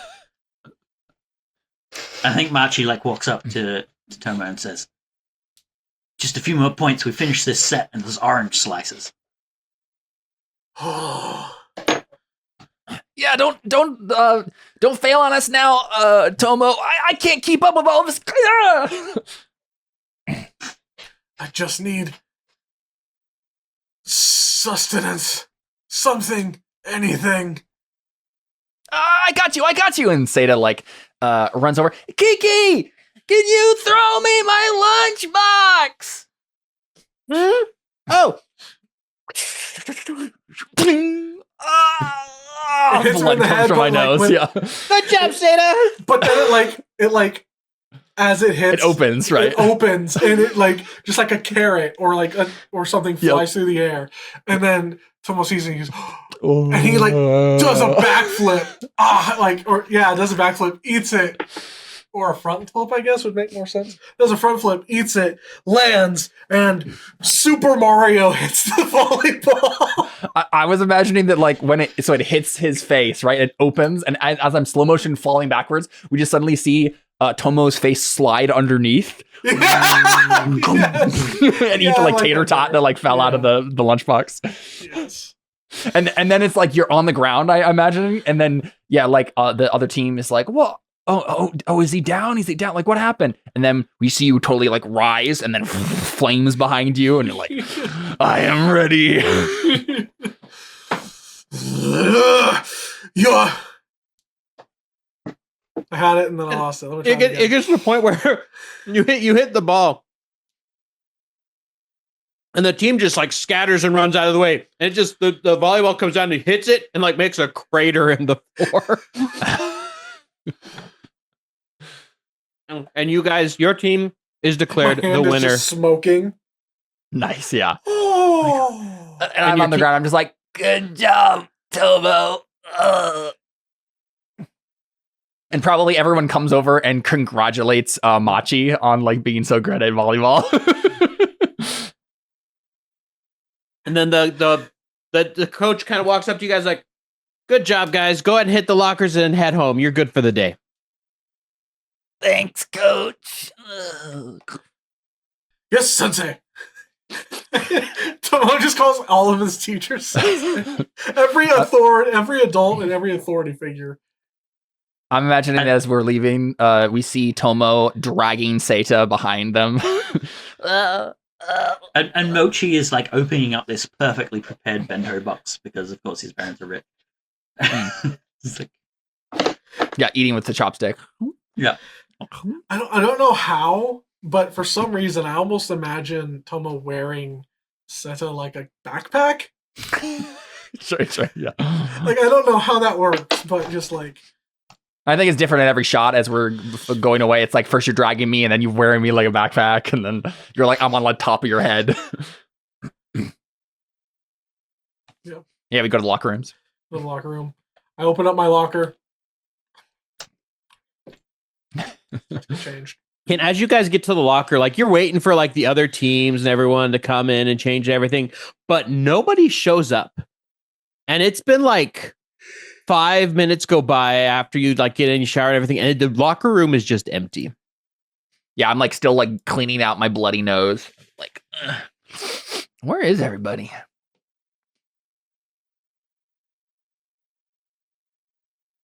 I thought that this would happen. It's my birthday today. They're probably organizing a surprise party. Yeah, probably. I asked them to keep it secret. After that match of our glorious victory, how could anybody? But fear not. I know a way out. We will escape to the shadows. And he like runs over to the air conditioning unit, like the air vents, the AC vents, and just like, and it just falls off. And then you see like the ta-da! Sound effect, and there's like the yellow background and everything, and it's like very. You want us to go through the air vents? It's either that or birthday surprise. well, don't And you I'm want not to a be fan of- have a surprise birthday party? I mean, it's gonna be like 5 really beautiful girls that you like there, right? Each with a different hair color, hairstyle, different interests. They're a very widely diverse group of girls. I know, but like, do I like them? I mean, they're so I don't different. know, man. Surely I can't like them all. You speak honorably.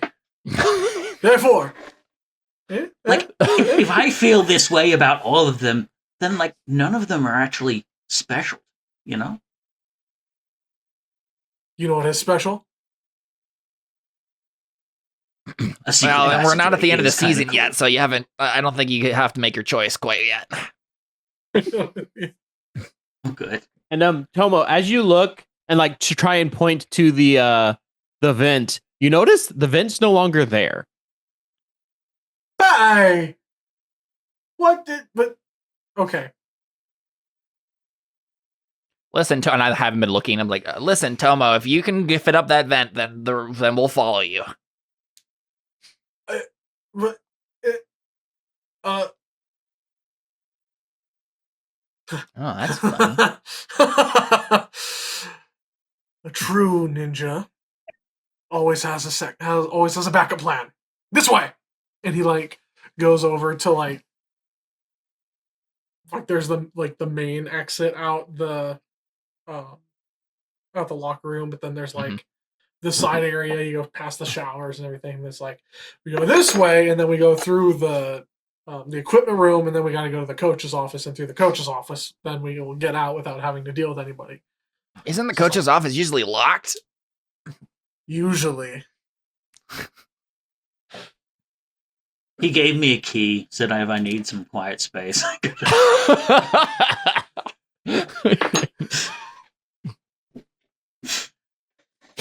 That makes this easy.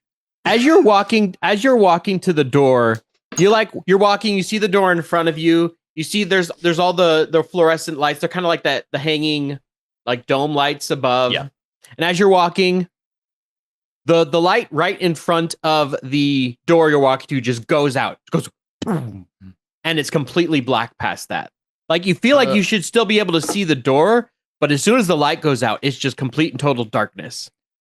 All right, I guess birthday surprise it is. I start turning. Another light goes out.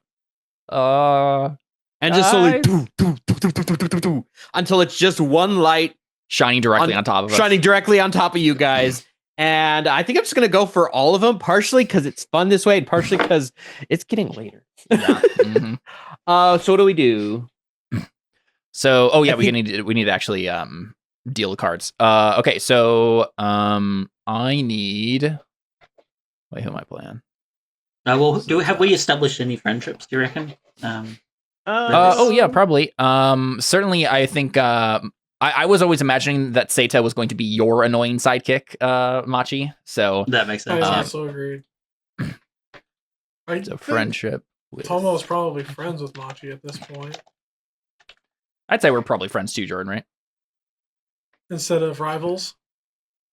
Yeah, I don't think Seita's been rival with you at all during this. Yeah. Seita has friendship with Machi twice. Oh, there we go. Never mind. Yeah, I'll just copy paste them. Hey, look at that. We're going to survive this. Well, actually, I just realized something. Do I want to do it all at once, or do I want to have it like one at a time? Is try to be grabbed from the shadows. Totally up to you. Let's do it that way instead. So I'm first. If you're wanting it to be quicker, going for everyone at once, at least to start off with, is an idea. Because that way you could kill like 2 of us off at once. I know, but like, here's my question: if I try do all but fail, does no one die? No one dies at that point, but then you just try again, right? Okay. Yeah, let's just start with keep all. Going until someone dies. Yeah. Okay, let's start with all. Cool. All right. In which case, I get 1, 2, 3, 4, 5, 6 cards. Jordan, how many cards do you get? 2, 3, 4. Is that right? Mm-hmm. With your And main then- character energy, you're gonna. 1, 2, and then you get 5. Well, so sorry for Sata, you're getting 1 less because you can't be rivals and friendship with the same person. Oh, yeah. Oh, What? yeah. Oh, yeah. I forgot. Yeah, but I think we've established at this point that the rivalry has gone away. I think that whole scene, I totally forgot that we were rivals, but it just felt more natural to be friends. No, it's just 5 cards then. Yeah, so it's just 5 cards for you. Yep, I 4 will. for Jordan and 5 for me. Maybe I'm discard all of them, shuffle, and redraw just so you don't have to. Yep, I will. Go. Okay. So I get 5. Josh gets 5. Jordan gets 4. All right, that should be accurate. Go ahead, Seth. And so I just draw a card? Yep. Ooh, 4 not hearts. great. And so does only one of you have to beat it, or? No, we all play cards against it. Yeah, so we all have to beat 4 of hearts. I'll We'll have to do beat the 9 of farts.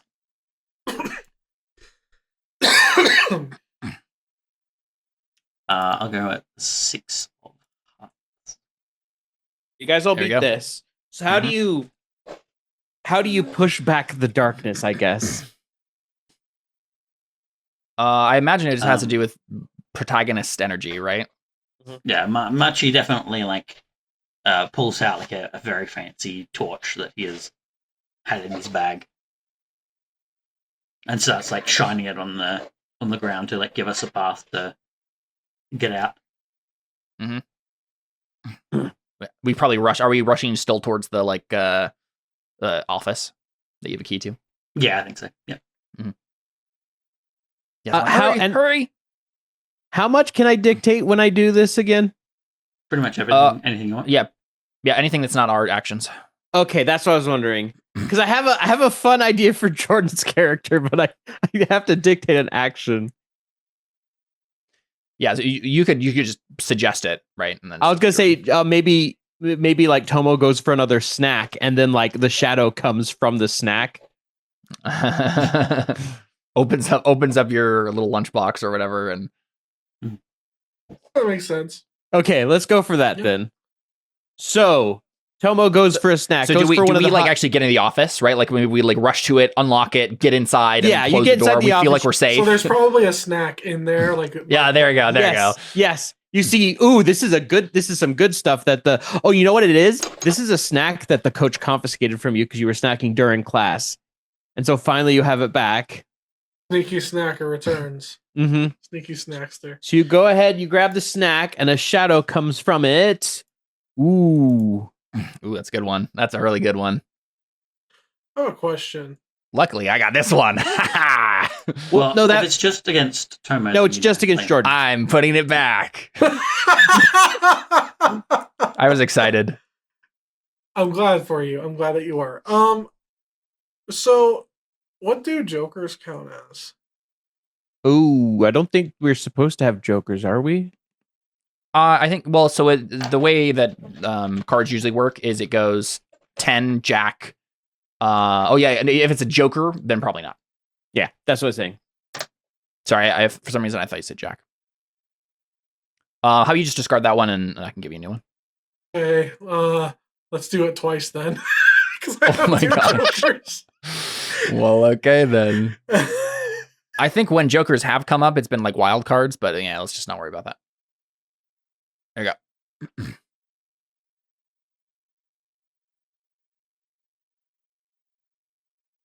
Got anything? Or just Tomo die? You know, Tomo dies. And I'm not even going to share what my cards were because I'm too disappointed in what they were. Sad. Sorry, it's not the even most sad. like It's really the fact that like the internet has ruined some numbers.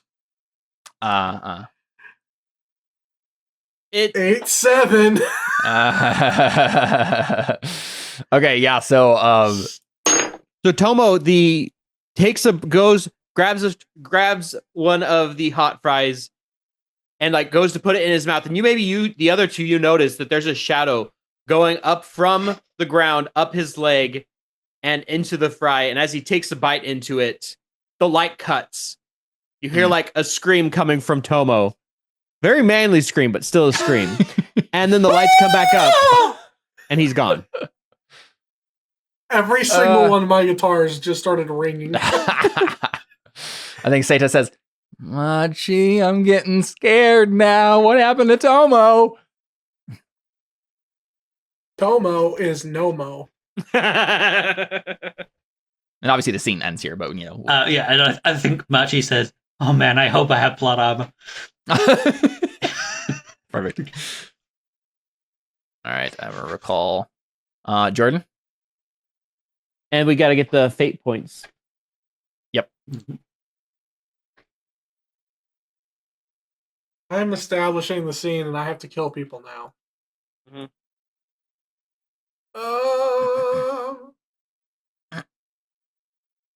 I did feel bad killing Tomo, but that was like the best thing I could think of. Definitely the best character in the whole story, but everyone but one's gonna die. We had to do something.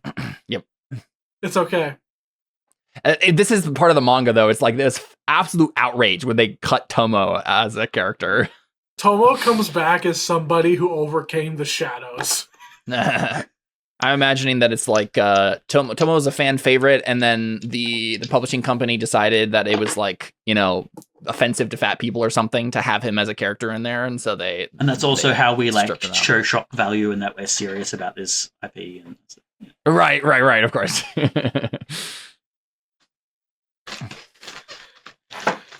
What can I say? No one acts as Yeah, what do you Axel. For some reason, the first thing that came to mind was golf. That doesn't make sense. I mean, hey, the whole premise that we've established is that someone is changing the manga over and over again. So It's a sports carnival. It does make it difficult to have narrative consistency when things keep changing. Is it a golf carnival or is it a mini golf? Or is it like a golf team for the school? I think it is. I'm gonna say yes, and it's both. It's the golf team, but they're getting together for some mini golf. Okay. Everyone's worst. Golf. Yeah, I was gonna say that no one likes this arc. The mini golf arc is the worst one. Yep. Yeah. It's mostly just people like talking over like about stuff that really doesn't matter, and it's just like shots over and over and over again of people playing mini golf for like 5 issues. And like the only thing that they really did well in this arc is like the set design for the mini golf courses is actually really cool. But like that's the only redeeming quality. All right, Josh, who you playing? Part of me wants to be Machi again, just because like he was meant to be part of every club. Yeah, that makes sense. I think that's yeah. Why not? I'll be Machi. Yeah, no, go for it. You play a great Machi. Let's see. I will do.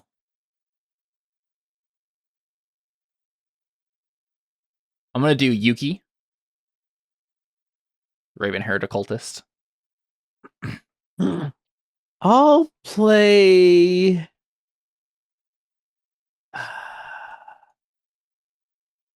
I'll play Hisui. Sweet. Yeah, I'm imagining this is one of those things where it's like Machi and all of the girls is the golf team, right? And so like this entire arc is just them talking about and having like relationship conflict for like 5 issues, but it's all that happens in it is for playing mini golf.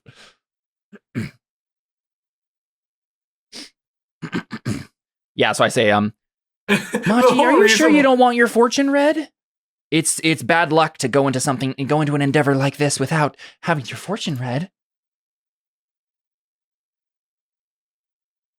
I think there is like a slight like a hesitancy or like a slight wobble to Machi that shows that he has actually experienced the previous things, but clearly this was a different writer, and so they're not really putting it in properly, his experience.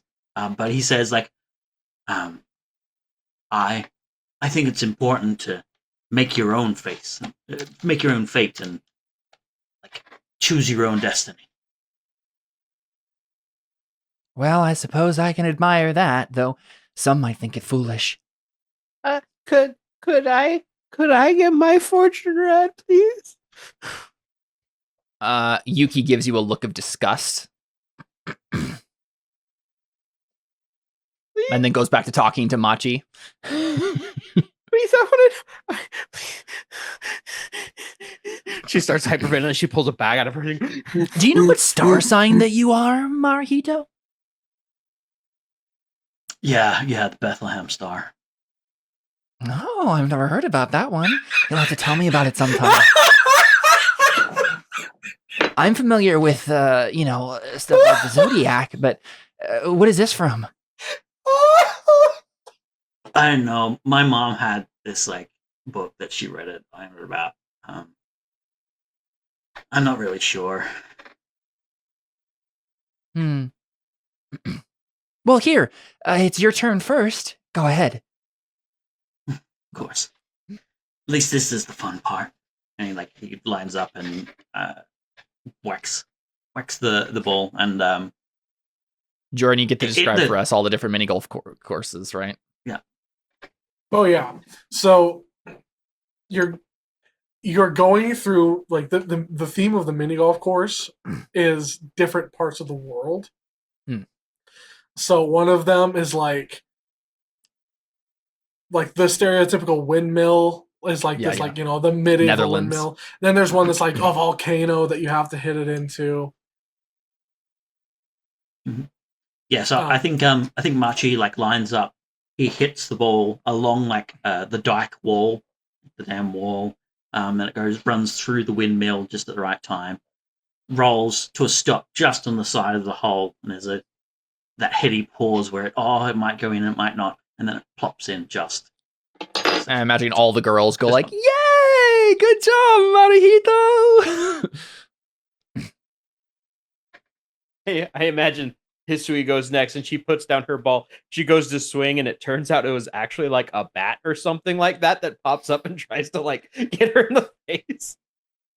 And she finds her actual ball and hits it 2 feet because she's so scared. And then the rest of the girls drag Marahito off to the next obstacle, off to the next set. The hole. That's what I'm looking for.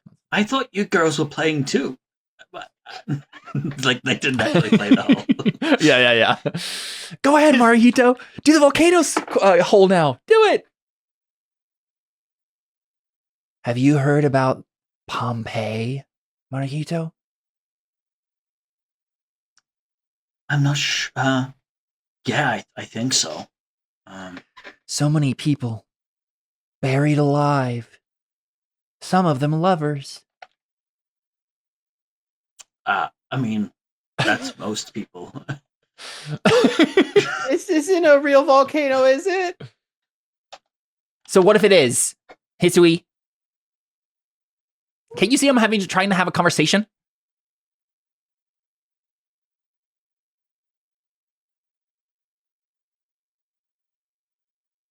She just sits there and starts crying. Go ahead, Marahito. You know what? You know how you asked me a while ago what kind of girl I like? What's my type? Everybody. I think I want someone gentle and kind. Oh, right. There. Hisui. Pet. No need to cry. He like pattered. You goes like, you like hang her on the head pretty hard. Yeah, you're going into the ground. Meanwhile, generic, like, bland girl that doesn't even have a name in the show is, like, fitting all the descriptions. She's playing her perfect game, and she just got to the same hole you guys are on, and she's like, you know what, if I go? And she's hole in one. Good luck! Oh, I have juice boxes for everybody. And she just, like, pulls out a backpack and, like, hands everybody a juice box. Walks away. Hisui looks at the juice box and is just terrified of it's actually poisoned or something like that. And I think Machi just tries to continue playing the game and takes the next shot. But for the first time in this course, he doesn't get a hole in one because he's distracted looking at the girl.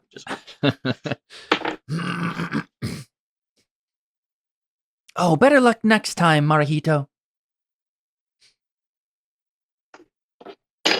So at what point do I...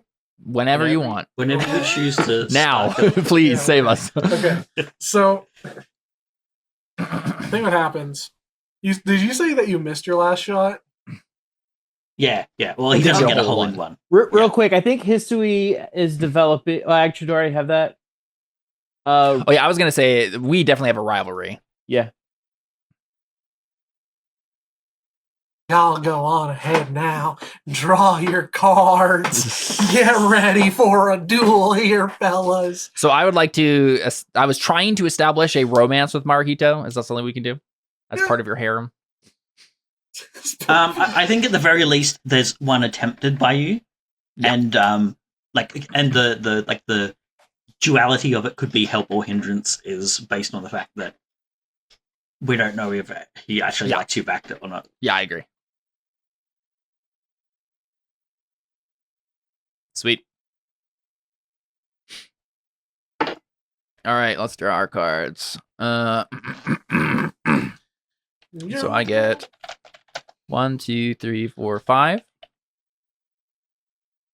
So I had a friendship with you before, so I don't have that anymore. Is that correct? Oh yeah. Sorry, I was looking at yours when I said that.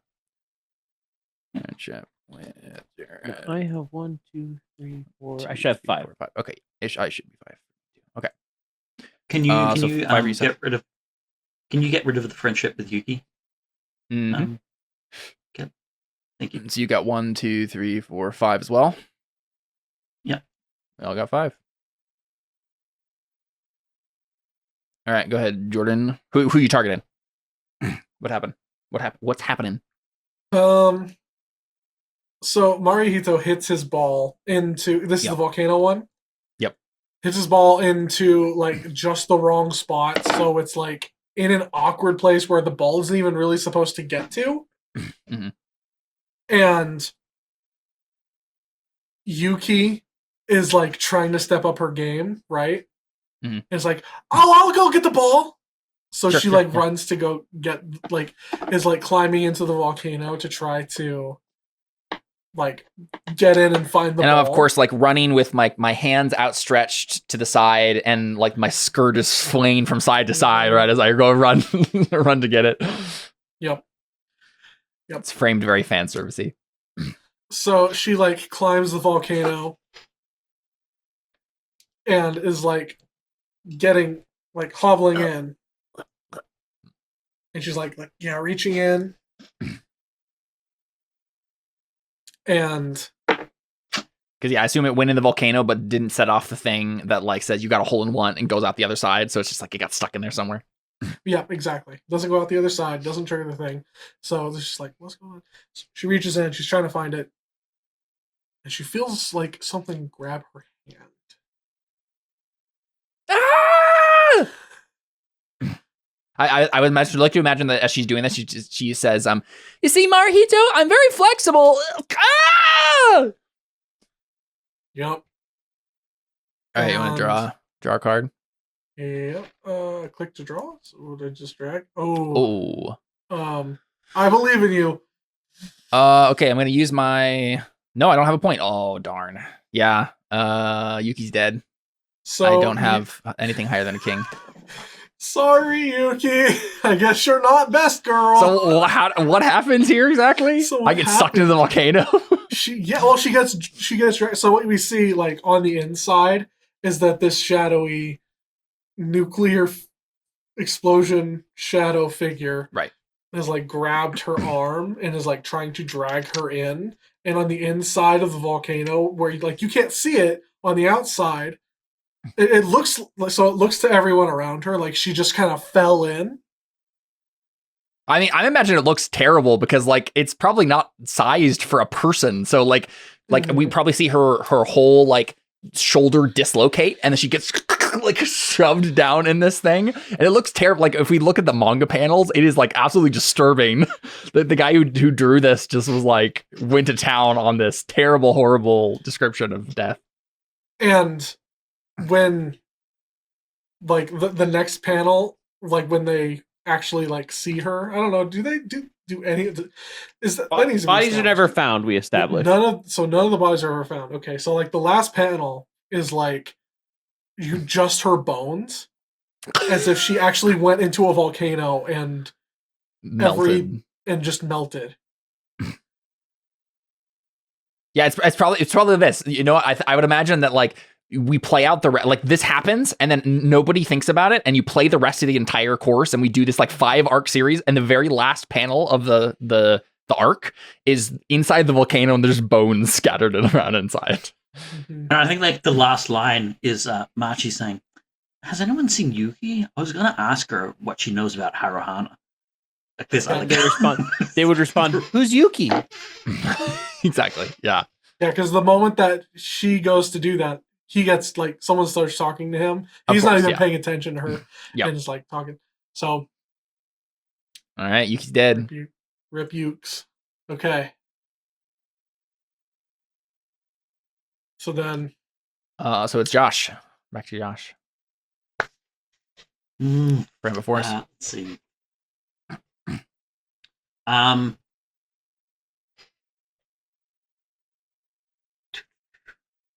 think they've gone really strange. It's been like the manga's gone through several owners at this point. But they've this next sports, because they just got generic sports, and they started playing like cricket, like for like cricket and stuff. So yeah, there's like a whole full there's like a cricket match going on, and we've got like 2 batsmen and the bowler or something, or an umpire. Like these people in the middle. I'd like to imagine that like the company that bought this manga does sports anime mainly, and as soon as they did, it all like most of the action that happens in the manga is just random sports.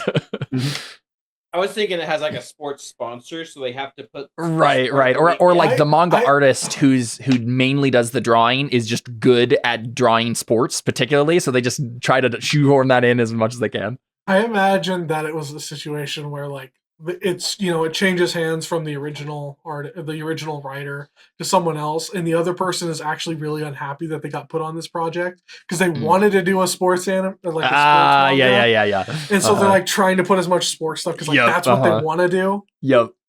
I think that there probably was something like there was a baseball arc like when the original run mangaka was doing it. Because that's like the most popular sport in Japan, and now they're just like desperately trying to recapture that original that everyone loves, but they can't do baseball again, right? Yeah, love it. Softball. No, nobody liked the softball arc. We don't talk about the softball arc. No soft. Yeah. The chibi spin-off where they're all toddlers or whatever, like doing t-ball.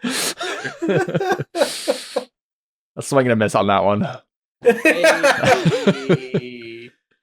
Can you do the tokens for the survivors as well? Oh yeah, of course. Let's see who survived. We got Machi again and Hisui. Also, we can put the cards back.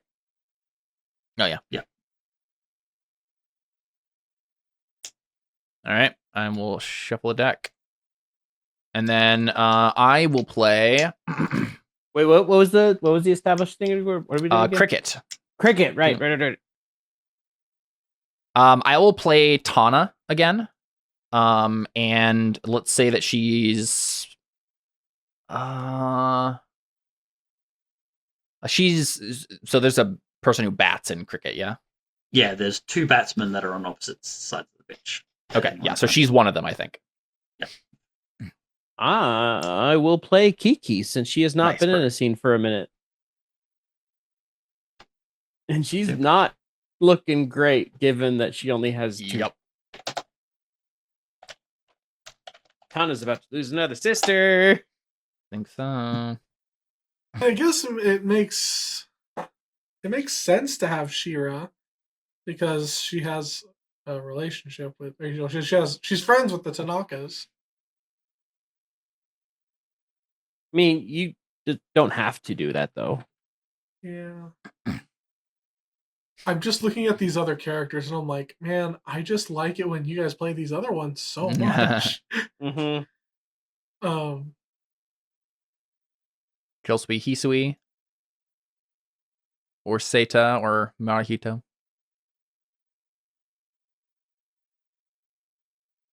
We know that Seita has a thing for Kiki, so you could do. I don't know if I can place that. I'm not sure if I have it in me.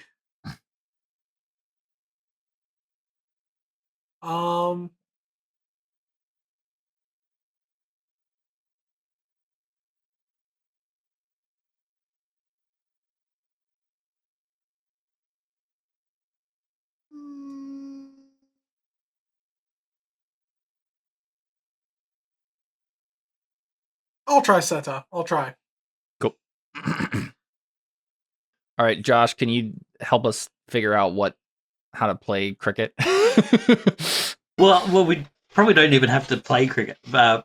We definitely get this point at which there's a drinks break, and sure. People are taking a moment to come by. They've got the cooler with the drinks there, and are having a quick chat of the 5 to 10 so I think minutes before resume the play.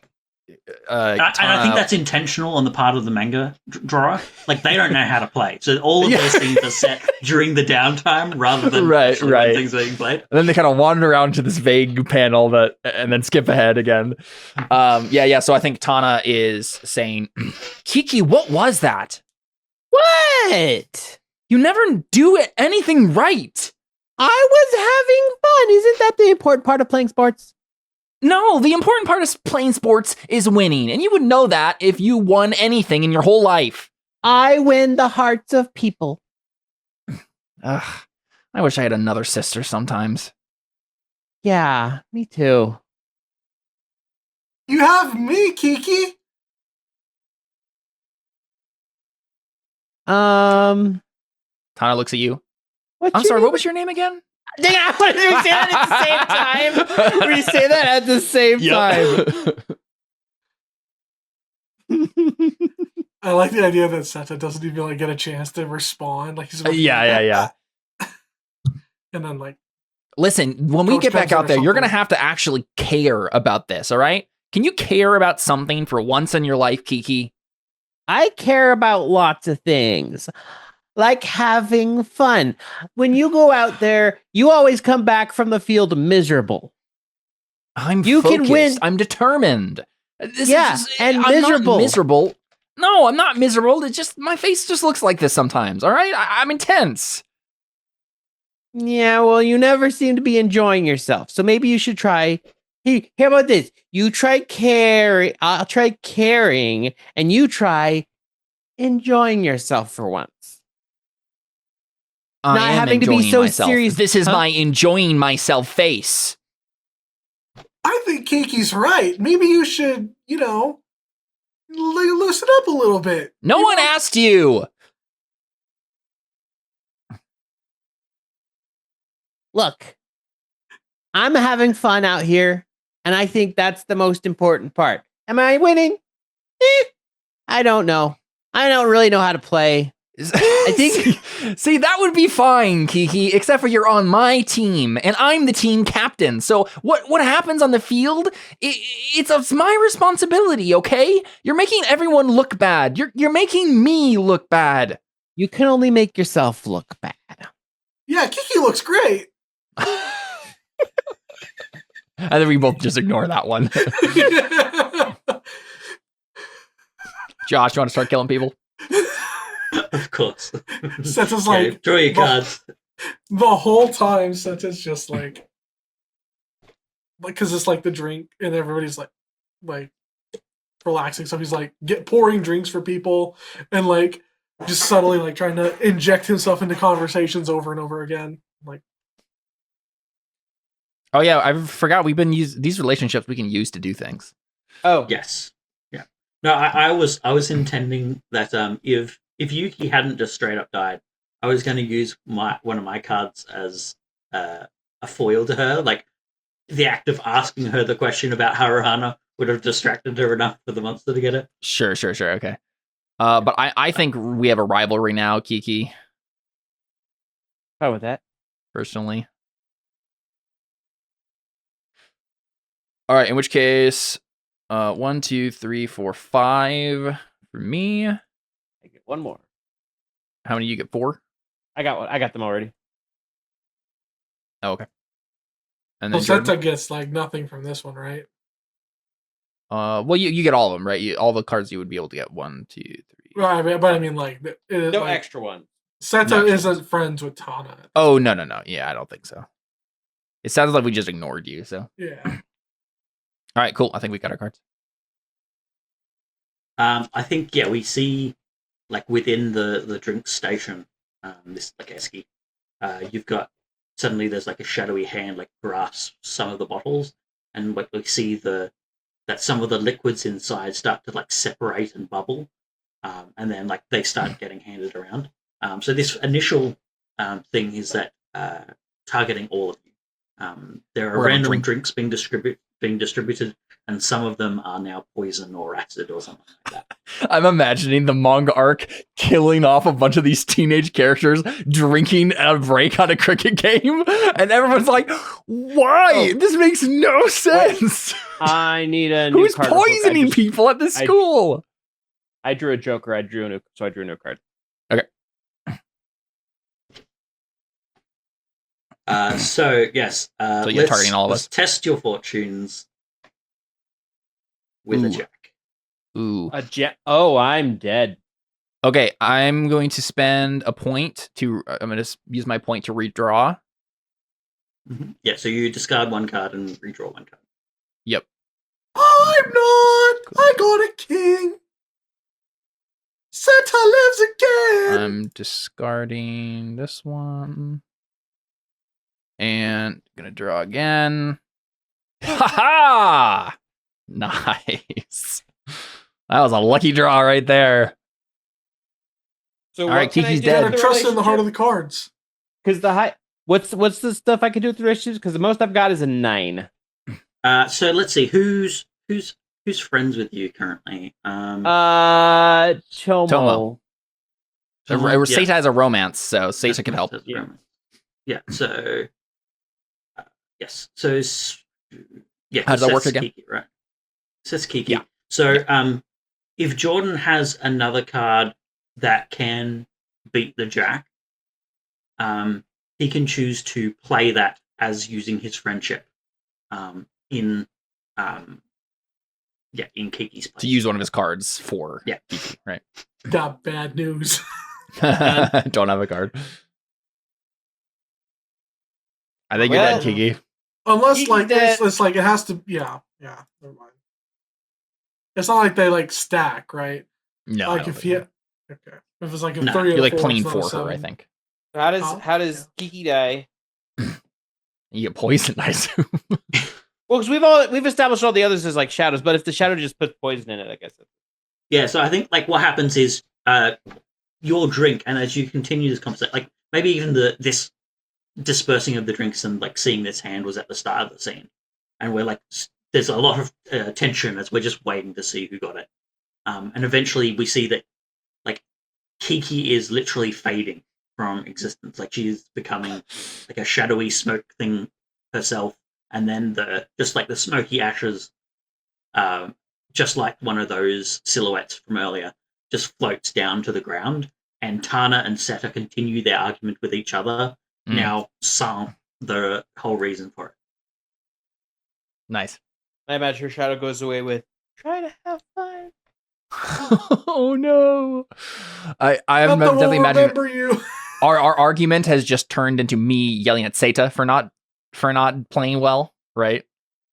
Seta has no Like romantic interests for anybody now.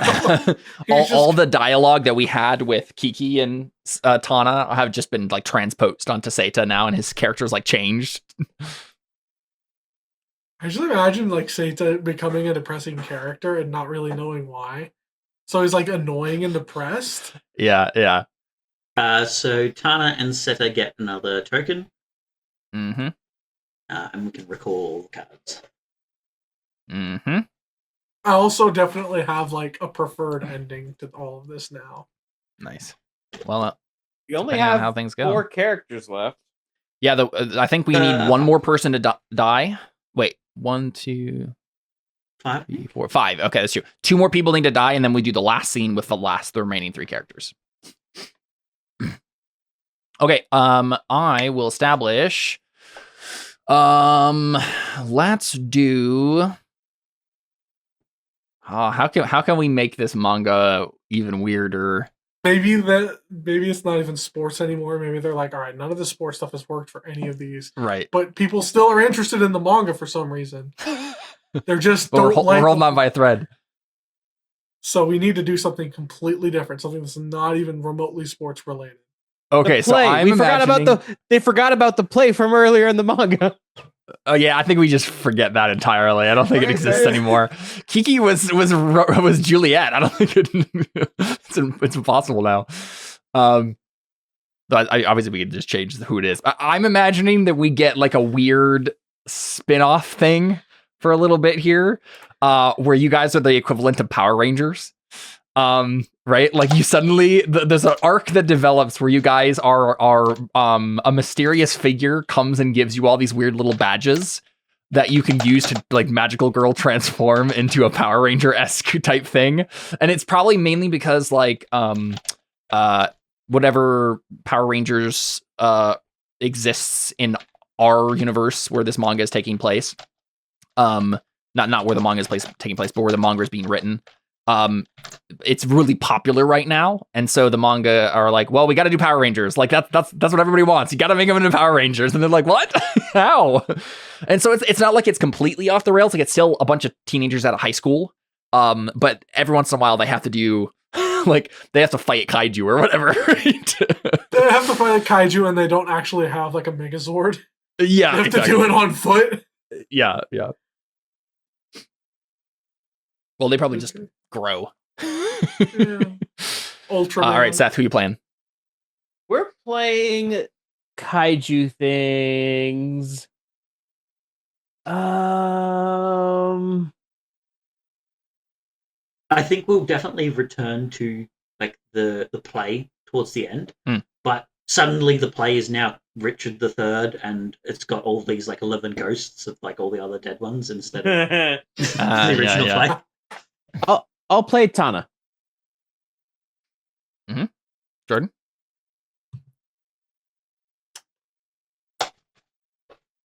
So, I mean, Shira would be fun to see as a Power Ranger. Yeah. Yeah, I was thinking Shira the whole time. Yeah, I'm going Shira. Josh? Let's see.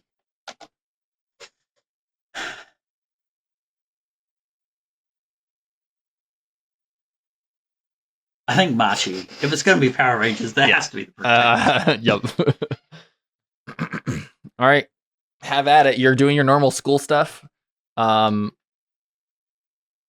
then, like, obviously, pretty soon, like, this thing is gonna... And honestly, I think probably the whatever the kaiju battle is will probably end up turning into the killer. But yeah, we'll start with kind of the inciting incident for all that. Shira, you don't have to constantly be polishing your badge, okay? It's shiny enough.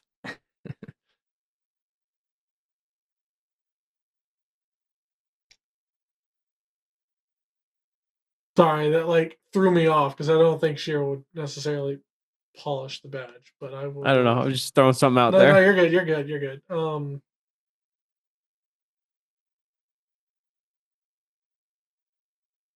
We wear it like a pin, right? Like a like a metal, like a music lover would have like their band little pin or something like that, right? I think for Shira, it's just like it's just the horns. It's just the hand. It's like, look, there will be no mistake about my identity as a metalhead. Not a single grime of dirt will get in the way to confuse anyone. Yeah, that's not going to do much when we're fighting kaiju, though. I don't think the kaiju care if you're a metalhead. I don't think they have ears. And that's why we have to destroy them. They What do are we see from Marquito? Just give me 1 second. I'm imagining that like a lot of the people who read this manga are very mad that they killed Tomo off very early in the run of the manga because they're like, this would be such a good arc for Tomo to still be around in. maybe one of the kaijus is Tomo. Mm-hmm. They just reuse the base character model design for him because they're like, I don't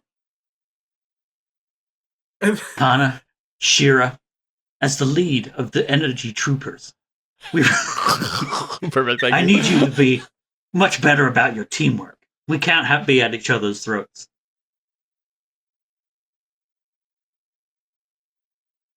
Our powers operate off unity, our relationships with each other. We don't want to turn to the dark side and use anger as our passion. Yes, we know. We all sat through the... Oh, what's the word I'm looking for? We all sat through the seminar, okay? We know. I know. You're right, And Maki. I just don't want to lose any of you. You know, I love you guys. None of you particularly over one each other. It's pretty an even kind of thing. And really what it is like literally they turned the harem into the energy troopers under Machi's command, right? Okay, fine. Go ahead, shine away, Shira.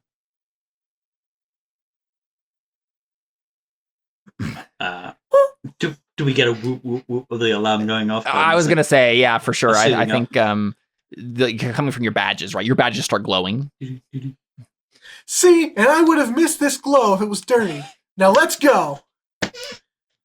And I imagine you guys run out onto like the cricket field, or you know, the vague sports field that has been redone a million times. And standing there at first is just like it looks like a guy in a, oh, you know what? This is like the live action spinoff. We see a man in a like vaguely dinosaur alien costume standing in the middle of the field. And he says, energy troopers, I'm here to face you in single combat. Who's willing to face me? We all make a stance. Where's the plasma ranger? The plasma trooper. Plasma? It's just the three of us. I don't know. I was just imagining there's some other trooper that maybe got taken out of the... Oh, I thought the thing was like that was someone that died. They got canceled in season 5. Maybe, yeah, I don't know. Yeah, there you go. They did not test well with audiences age 12 to 16.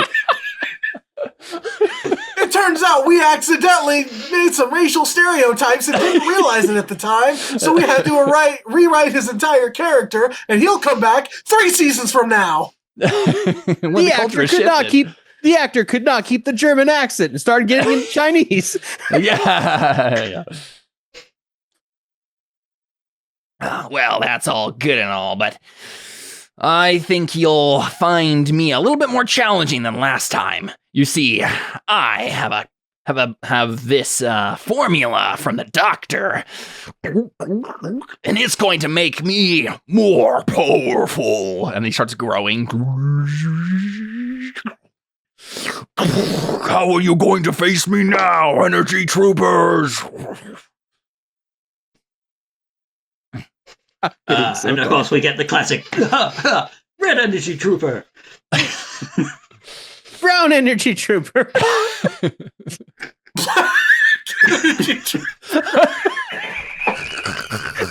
a color. Well, Jordan said black, so it's even funnier now. It's just one primary color and then two like the most bland colors. I did not hear him say black. Most of the dead characters were the other primary colors. Yeah, that's what I'm thinking. Like the other colors, they look tried. a lot. Well, part of that is like they tried using a bunch of like the kind of minor side characters that nobody had really been interested in before, and again, no one was interested in them, so they killed them all off and then brought in these characters back into this weird spin-off, but they ran out of colors, so. And mainly it was like there was overlap with the side characters, right? So they couldn't have just replaced them, and yeah, it's just a whole mess. I'm just imagining a trio of superpowered warriors that their main color scheme is red, brown, black. They're all very warm colors. It's like, what goes with metal? I guess Black Ranger. Yeah. There was a Pink Ranger, and she tested really well, but then the actress got pregnant, and so they had to like take a sabbatical. Mm-hmm. I love they have the energy troopers too, and just like black and brown are not colors I would ever associate with any type of energy. Yeah, I assume you guys like grow kaiju style to be able to fight them or something, right? I pull out my weapon. It's a guitar. It's an axe. It's an axe and a guitar. I shred a little bit. I play it, and then I assume he's like distracted or like his ears are shaking. And then Shira runs in with the axe, ready to, trying to swipe at him.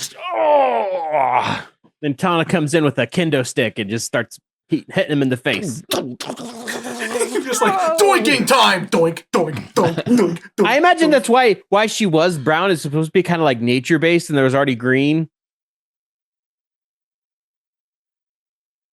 I think Marchie Day is definitely like the classic hero. He's got like a long sword and like a shield, like a kite shield that he runs in and starts having out with. Oh, you stab him, right? Oh, yeah. He starts drinking. You got me this time, energy troopers, but next time we'll get you again, loser. And we see the kaiju kind of shrink down and then like fall over as like a normal sized, like, human sized character again. But as he does so, he flattens to like a 2D plane and becomes like a weird flat shadow on the ground. You guys start shrinking. What is this, a new trick?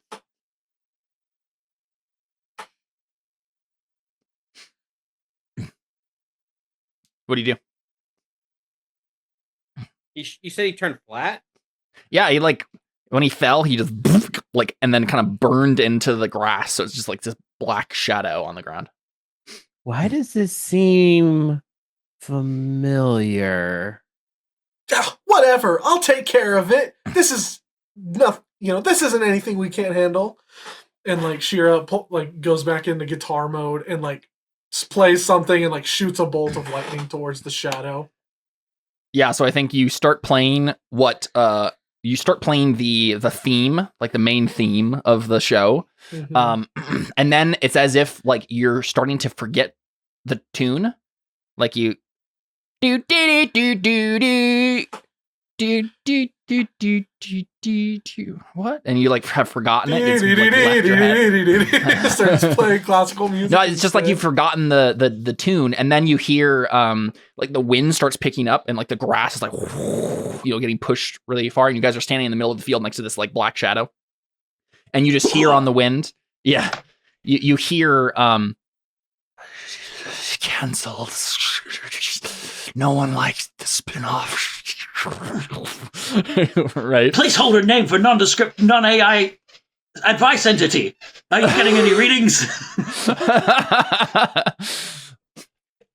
Yes, Red Energy Trooper. I'm getting something. It's a message from our producers. They said that ratings are down. Uh-oh. You know what The that only means when ratings go thing- down? The only thing you're good for now is for product placement. And then I think suddenly we see the three of you, and these washed up live action actors who will never be associated with these characters again after today, doing some embarrassing commercial. They die of you know, cringe. Well, and it's just we see them like in their energy trooper costumes, except not the helmet, right? And they're like promoting this really kind of cringy, maybe like cheap toy product that's like gonna break as soon as the kids buy it. And we see this kind of like look of depression on all of their faces. And let's go ahead and just I'm gonna try to kill you now, and it will be more of a meta death, but Oh, 1, 2, 3, 4, 5. you guys can like deal with cards yourself, right? Yeah. Feel free. Oops, I did something Just accidentally. Accidentally drew a card and dropped it. There you go, Trey. I'll leave these here until I know whether I want to trade any out. Mm-hmm. How many cards did you get, Jordan? 2, I guess. No, 3. Wait, hold on. Are we friends? Am I friends with? Is Shira friends with Machi now? I'd imagine so. Yeah. Sure. So another one? then 4. There you go. And I was already, All right. I was already friends with Shira. I'm targeting all of you.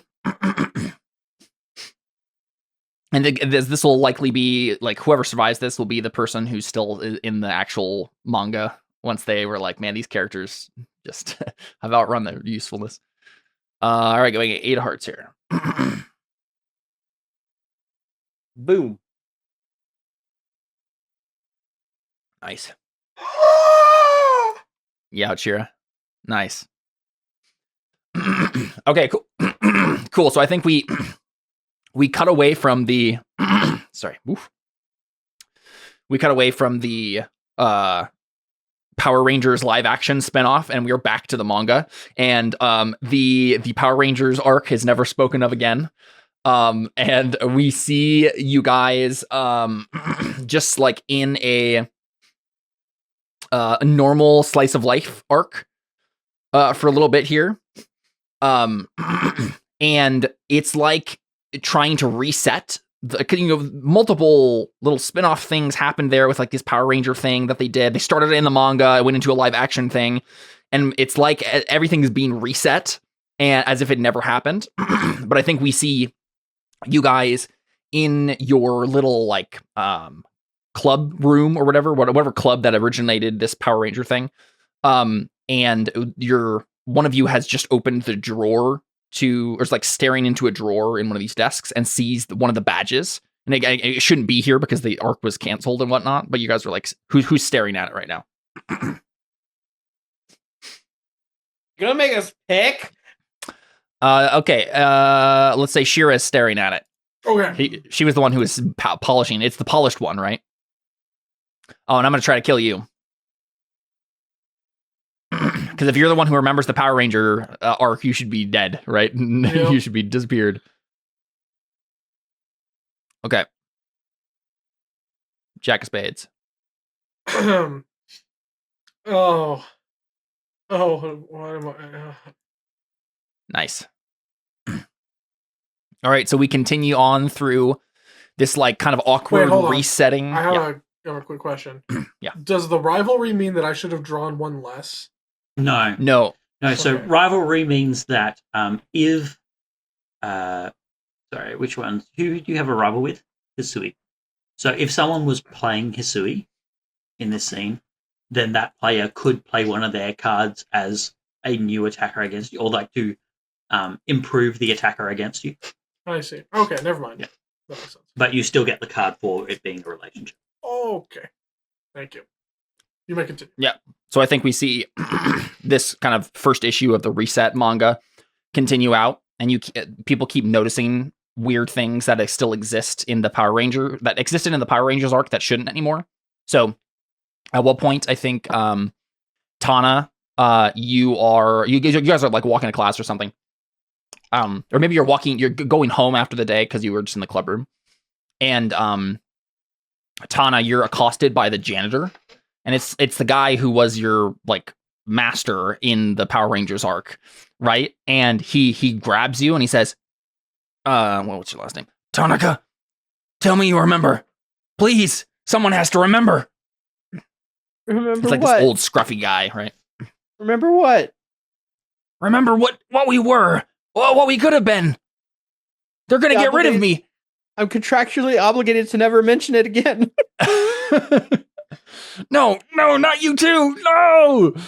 And we see the guy like stumble back into his janitor closet, and then out comes like as you go like maybe like look in Tana, just like see what happened. You just see like a black silhouette standing in his place. Mm-hmm. Go ahead and we'll try to kill you. 10 of hearts. Dang it. Well, I gotta use this. All right. And then last but not least, of course, we go to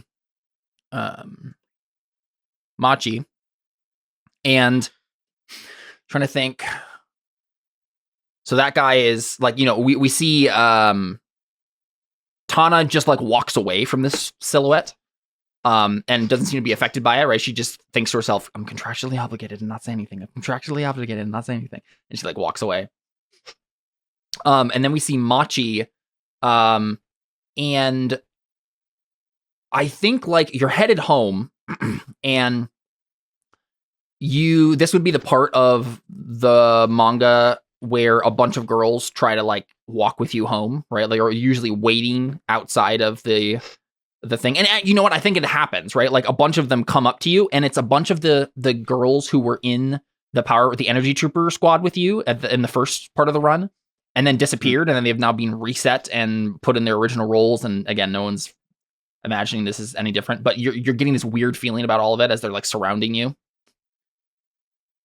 Do you want to use my umbrella, Marihito? Yeah, and I think he's distracted and he's like looking around all these girls, and he's like sort of smiling, like you can see that he's still following his people-pleasing tendencies. But there's like we get his thoughts of like, I don't like any of you more than the others. Yeah. And as you keep thinking this, they start getting more aggressive and violent and start like pushing you and shoving you, and it's like, take my umbrella, Marihito.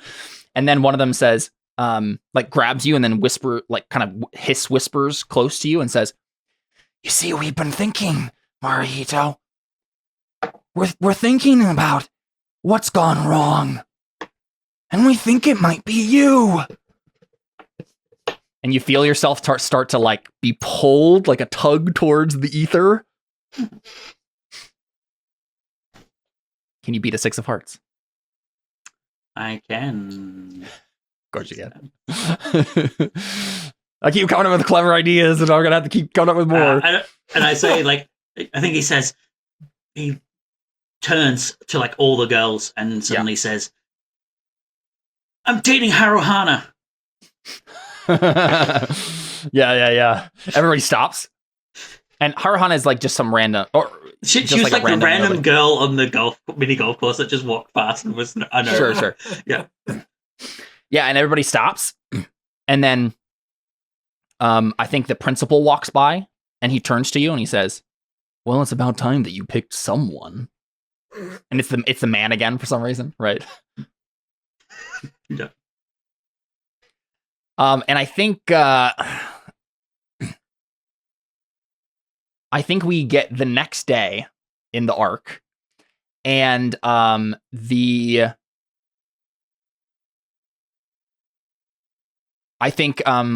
see all of you in your beds waking up that morning, and there was a shadow hovering above you like a paralysis demon, and you all just hear a whisper, and it says, "One of you has to go.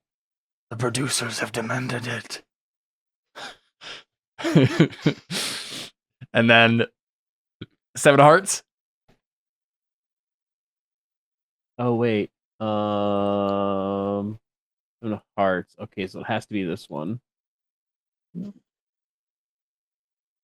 it, Caleb, using my good cards.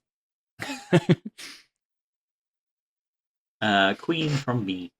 Nice. All right, yeah. So we keep going, and I think all three of us are like, we are the defiers of fate. And then I think we start. I think we start seeing the play again, right? You guys go to school, and we get some normal school stuff, and then it's back to a rehearsal. And yeah, like as you were saying, Josh, like the play has changed to the Shakespeare play with like a bunch of ghosts.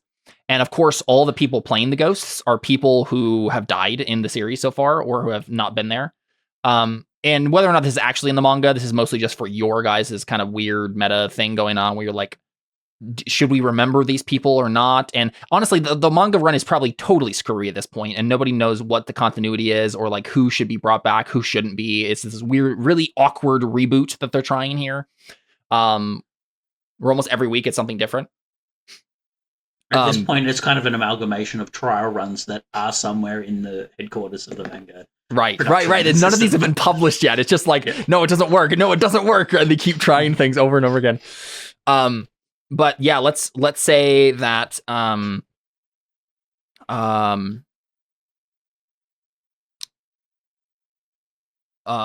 Shira, you are accosted by let's see. I'm trying to think of someone who by Mimi in ghost form at some point during this. What kind of person is Shira playing in the play?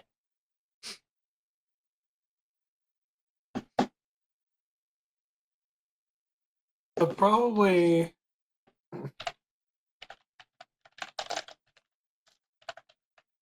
like a widow for some reason is what it comes to mind. Sure. Like a mourning widow. And Mimi is playing the ghost of your like dead daughter that died with whatever weird Shakespeare play this is, right? That died with your daughter in or that your husband died with the daughter, and this is the daughter ghost, right? And he's like tugging at your sleeve. And at first you're like, this is like the rehearsal, right? So you're supposed to like say some lines about like being haunted by this ghost of your daughter and whatnot. But as you turn, you see that it's Mimi and you recognize that it's Mimi, right? And you recognize that she died and shouldn't be here. Mimi? You can see me? I forgot it. I'm so sorry. What happened? I didn't think anyone could see me. I've been gone for so long. Are they going to bring me back? I don't know. The producers are kind of morons. They don't seem to know what they're doing. I'm so scared, Shira. I'm scared that it's going to be you or me. It's probably going to be you because I already know what card I have.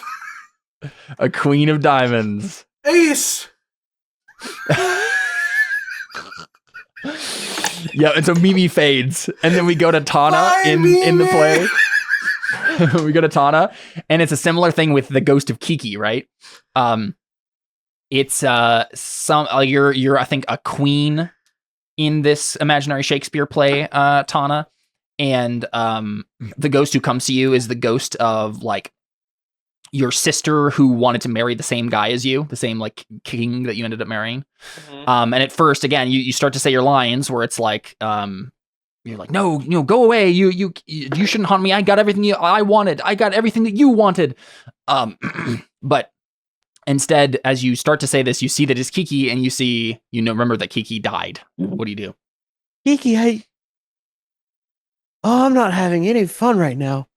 Well, why is that? I told you to have fun. Remember, I told you. That's the last thing I said. I know, but everything just seems to keep going wrong and worse. And the writers, they're hiring people that haven't even graduated high school. I heard that next they're going to be using AI for all of the scripts. Oh no, it's even worse than I imagined. But it's all right, Tana. You don't have to worry about all of that because you're going to come with me now. You see the audience is tired of you. You don't have any foils anymore. I don't. You're only as important as your relationship to your sisters. Don't you remember? Oh no. And now that you've been rejected by Marahito, now that you've been rejected by Marahito, there's no need for you to be in the manga anymore. No. Oh, ignore that. It's Joker. 7 of spades.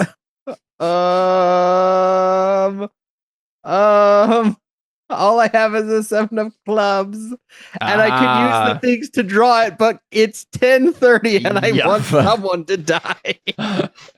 Yeah, let's do it. So Tana is taken away, and we just cut from there, right? Like she just disappears from the scene, from the manga entirely. All right, sweet. Seth? Oh, it's my turn now. Yep. That was so long. It took forever to get through that one. And I kept having to come up with more cool, clever ideas for like every of the death. Recall the cards. Oh yeah. We got Hisui, we've got Shira, we've got Seita. I don't know. Maybe we've got a what's an anime arc we lost Caleb.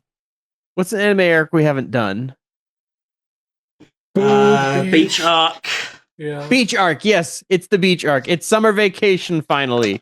This has been like 3 years worth of content, but it's all been 1 year of school. So yes, we are at the beach for actually no, not summer vacation, spring break. It's spring break. And we'll just leave it at that. It's spring break. And you guys are just enjoying the sun.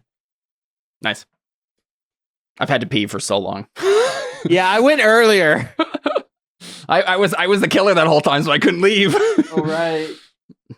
All right, so has everybody established their characters yet? No one has. Jordan, there's only 4. Yeah, this is the last regular scene, and then we'll have one more scene with everybody and then one person will be left.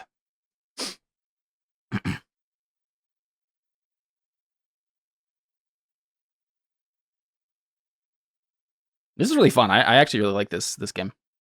It's a little too meta, but it is funny. Well, I mean, this particular one, right? Yeah. Yes. This is a lot of fun. It does take a while though. Yes. I'm gonna say. Huh? You said I'm gonna say. I said tough. Or say so.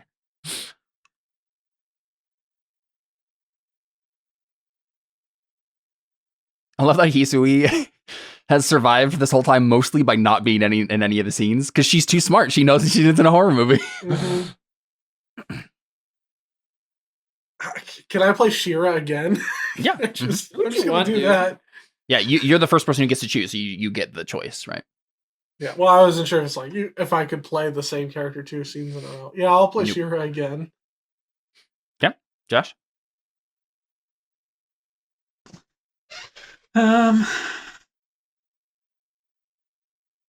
I'll be Seta. Why not? All right, I'll be Hisui then. Okay. All right, so spring break. And we've established that all these arcs that have happened have been the same school year, and it's just finally now spring break. Yeah. So I'm imagining that like this is like Machi is having his whole thing here. No, you know what? Now that Machi is dating whatever her name was, they haven't been focusing as much on him in any of these because there's not as much tension with any of the like the will they won't they stuff, and so they've been starting to focus on the side characters more, right? And they have to try to do romantic tension between them instead. Because Seita obviously needs to find a new romance. Does he? See, I feel like the idea of his character changing and he just becomes like depressed and annoying could be a possibility, but I was also thinking pretty much all his relationships except for his friendship with Machi are gone now. And so I think he's become the annoying sidekick, just the sidekick. That's all he is now, is a sidekick to Machi. Yeah. Is Machi even in this scene though, or are we seeing like Seita? Yeah. So I'd be curious to see like what they're doing with Seita now that he's not in the scene. But I'm imagining the first thing we get is Hisui in a cute bathing suit, and she's looking terrified, like she didn't want to be here on spring break, like doing the beach episode. And she's just like standing there, like and she's just like, guys, I don't really feel comfortable with this.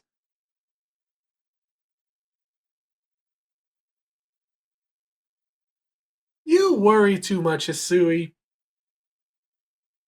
Let's and it's not about you anyway. It's Machi's like big day. There's rumors he's gonna propose in high school. It's unheard of. He's a real go-getter. What? That doesn't make any sense. I mean, I don't know if that's even legal. Listen, Well, maybe it is. This is Japan. Interesting. Elsewhere, the realization. Yeah. It's like, wait. Mm-hmm.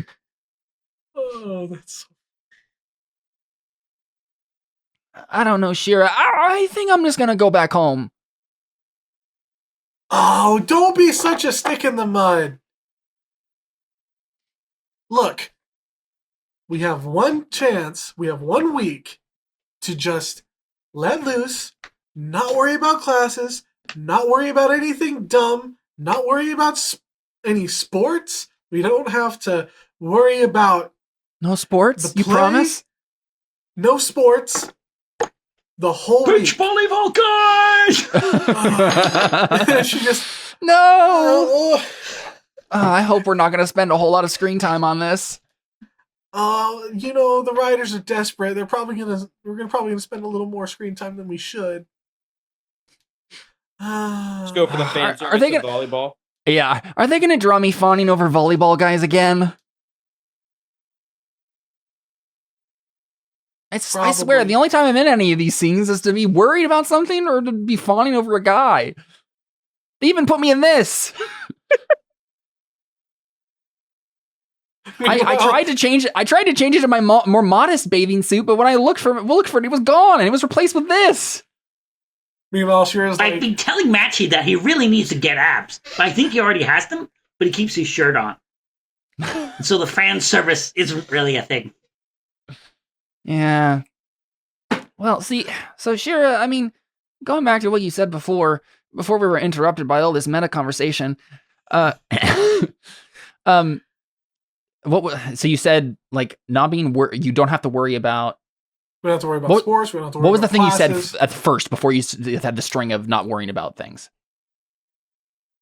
To let loose. Oh, let loose. Okay, yeah. So I said, Yeah. going back to what you said before, letting loose and not worrying are pretty much things I never do. And see, that's why you feel the way you do right now. And let me just answer me. Do you like how you feel right now? How your life is gone? No, not at all, honestly. Then stop worrying! If all you ever do is worry and are filled with anxiety all the time, and you're doing that to yourself on purpose, then try not doing that and see what happens. Maybe. Oh, sure. Oh, sure, Shira. I'll just try not worrying. Yeah, it's like the only thing my character ever does. Well, maybe that was a decision made by the people who wrote you. Back to the Oh, we have a card that's still out, Caleb. Oh, do we? Yeah. Where? Oh, It's on my screen. Isn't it on yours? It just suddenly spawned. Okay. It was underneath one of the sticky notes. Very strange. Oh, I see. Yeah, so we see Shira probably try to like drag Hisui into doing any activities, right? So you're like dragging me towards the ocean. I'm like, no, Shira, I don't want to. Listen, I mean, there could be sharks or a big wave or and she just pushes her into the sand, grabs it like a little sand bucket, and like starts building a sand castle. It's like, Okay, I guess I could build a sandcastle. Let's start from you guys building a sandcastle because I could do something with that. Yeah, so we see like the montage of like them building the sandcastle, and Shira's ends up like she just like has this masterful like skull castle, and it's like, well, maybe let's draw our cards and find out. Yeah, who's possibly going to die. I mean, I like the idea. Oh, yes. Caleb, want to put it with a 4 of hearts. I thought I don't know how to do that. It's still on my screen. don't see.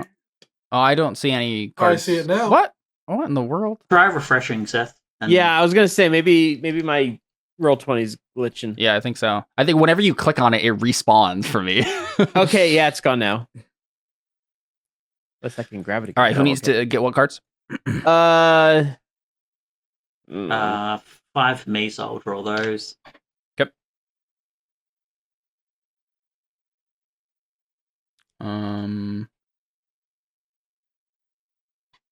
Oh, I probably have a friendship now. No, I guess it's kind of still a rivalry, right? With Shira. Yeah, probably. I mean, kind of, yeah. It's kind of a rivalry. It's like Shira wants better for Hisui. Yeah. I'm not sold yet, so. Yeah. All right. Here we go.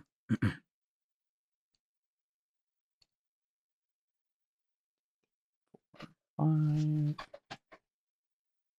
right, Jordan, how many cards do you need? I need 1, 2, 3, 3, 4, 4, 5. 5. Yeah, you get 1 for just being a character. Well, it's just 4 because I have. Hisui, Tana, But Mimi, do Machi. I get a card for the rivalry?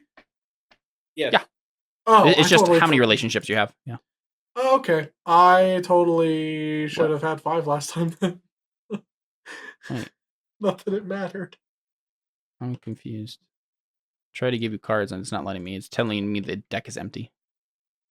I currently have 1 card. I know. Here we go. I'm gonna recall these real quick.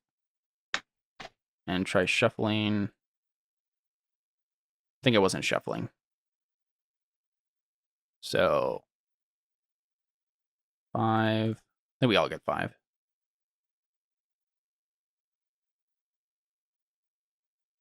All right. Here we go. Okay, go ahead, Seth. How are you killing us? Sandcastle eats us? Yeah, I'm thinking like you're standing under the sandcastle, Jordan, and you're like, see, look at how great this is. And then like it goes and just kind of like collapses and like maybe I told you! Opens like a sinkhole underneath because of all the sand you pulled out. So that's going to be a king of clubs. Good luck. Well, time to use my rerolls. Mm-hmm. So how do I do that? Do I just... You just get to redraw. You replace one of your cards in your hand with one of those. So just like draw the one you want to get rid of and put it on the map and then draw another one. And who are you again? Which one are you playing? Shira? Shira. Yeah. You can do it twice if you want. Yep. Well, at least it was a quick scene, if anything. Nope. Well, Nice try. bye everyone. Well, you can try twice. Yeah, I he did. did. 2 Oh, tens. you did? I drew two Oh, I didn't tens. see another 10. So, yeah, you just Sorry, get so eaten the up by a question is- sinkhole. So the question is, do I want Shira to live a bit more than Seta? But I don't think I have a friendship with him. No, Seta doesn't have a friendship. If I was Magic, No. I might try and save him. Yeah, Hisui has a rivalry, but yeah, I think Yeah, I think it's done. basically this whole Cheers, thing Dylan. is like Hisui's just like, I told you. It's okay. I was ready for Shira to go. You got It a seems lot like- of scenes with Shira. I know. Yeah. It was his self-insert character, and we finally fired that manga artist. Kept trying to insert her everywhere. All right, final scene. So, nobody liked the beach episode anyway. It was a very quick one-off that nobody even thinks about anymore. The final scene is the end game. The final scene is the confrontation with the killer when the number of characters is equal to or fewer than the non-killer players in a scene. And this is Jordan who gets to do this. Jordan, we play the scene as a standard scene until only one character is left alive to face the killer. You still do free roleplay and engage the resolution mechanics, but you don't stop until there is only one character left alive to confront the killer. Now, whoever has the most dead character cards in front of them gets to narrate how the final confrontation with the killer plays out. Is he or she or it defeated? Does the surviving protagonist live? Is it a fake out ending? Take contributions and ideas from the other players and give the movie a satisfying ending, and then let the credits roll. So apparently when we've gotten characters killed, we're supposed to have these in front of us. I don't remember who got which characters killed. I don't remember either. But it's fine. Well, we'll just crowdsource it. Figure out how it ends. All right, Jordan, establish us the final scene. I think the ending of this anime is this manga is obvious. It's Gets like you don't canceled. have any ideas, kill it. So I feel like it would be kind of cool if it was just like the final, like we're doing the manga and everyone just starts disappearing, like the entire world starts disappearing, like bit by bit, yeah, I think as the that's- manga gets canceled. I think it starts with the beginning. Like it seems like just a normal day back in class. It's the beginning of the new school year, and nobody shows up except you three. Except for the 3 that are left. Yeah. All right. Josh, who you want to play? Machi Marihito. Yeah, your dude. Seth?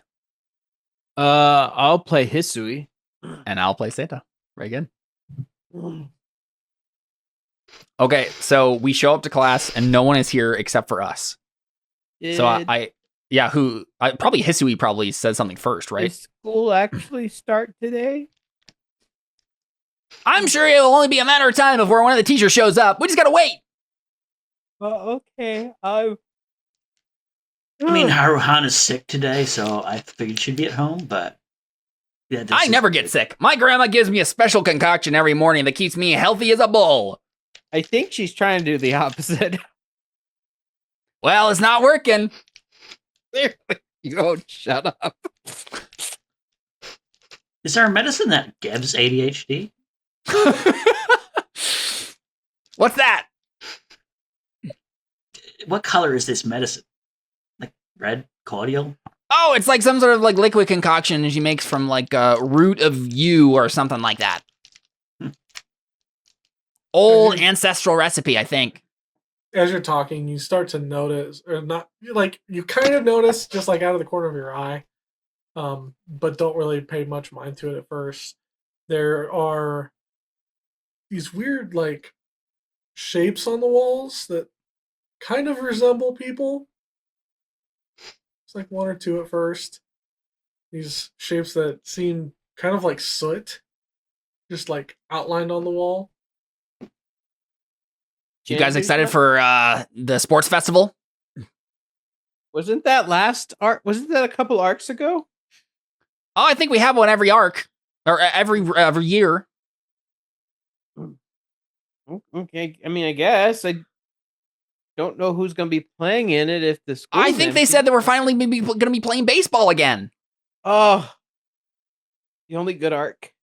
The one that we actually didn't go over. Yeah, exactly. Yeah, I feel like I'm like maybe the teachers are running out of ideas.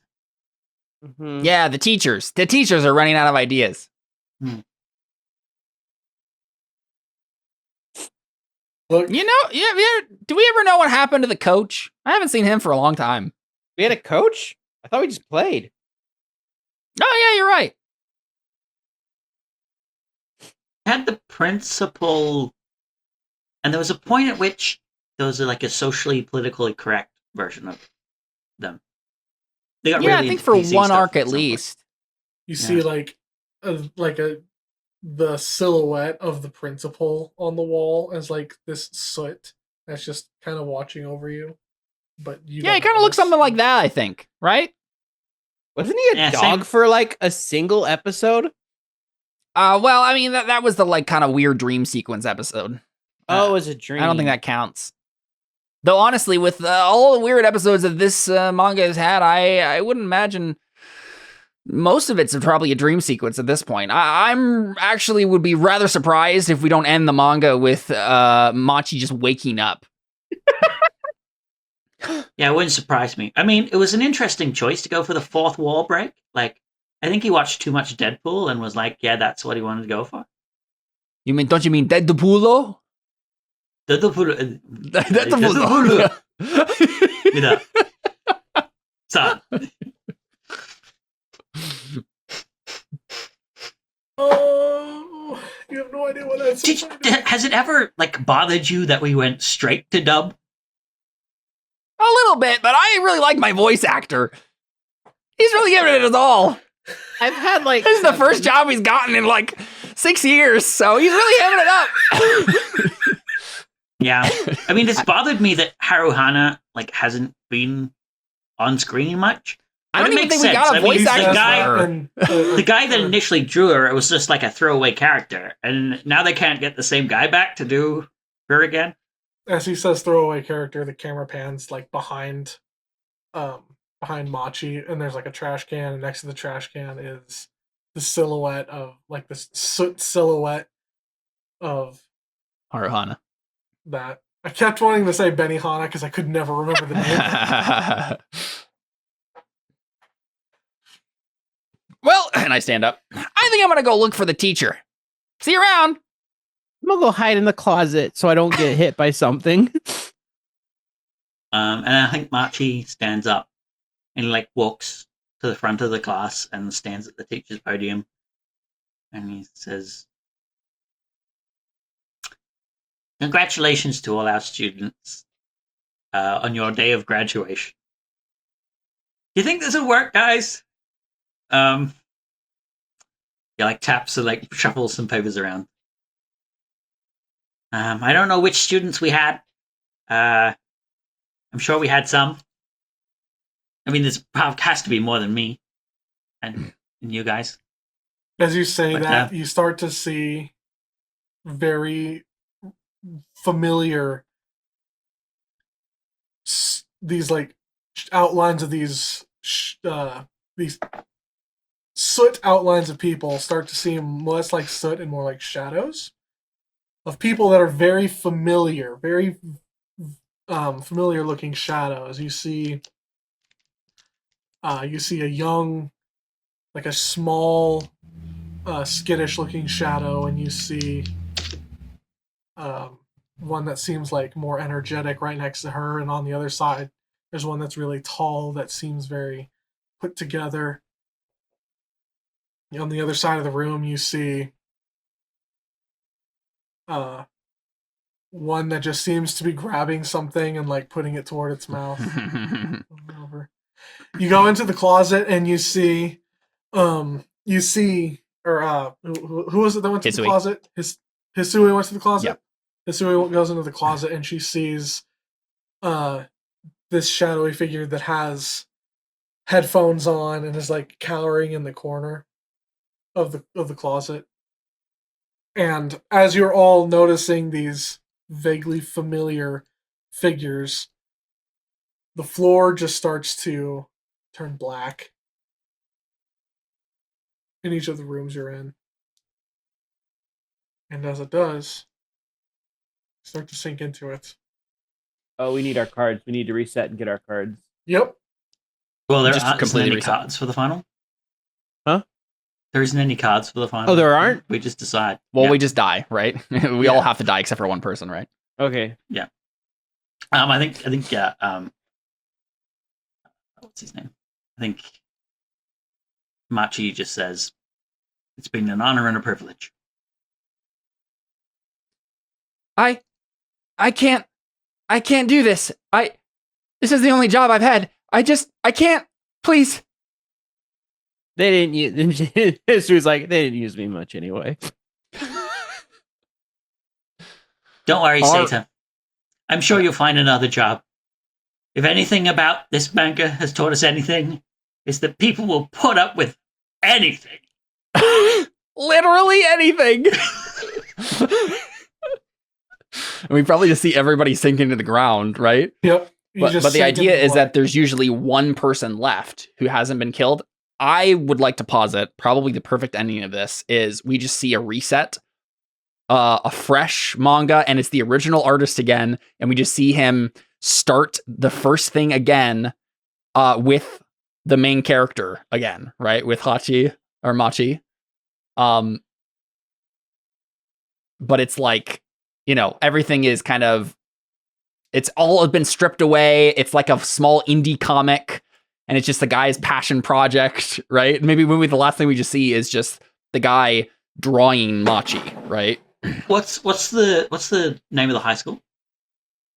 I just don't know the name of the high school he came from. I don't think we ever named the one that you guys were in. So we probably get like a view of him, like a couple of panels of him like stepping into on the first day of school, and then a view from his back saying, "I like the title of the high school, baseball season upcoming," like these things that were probably the start of the original.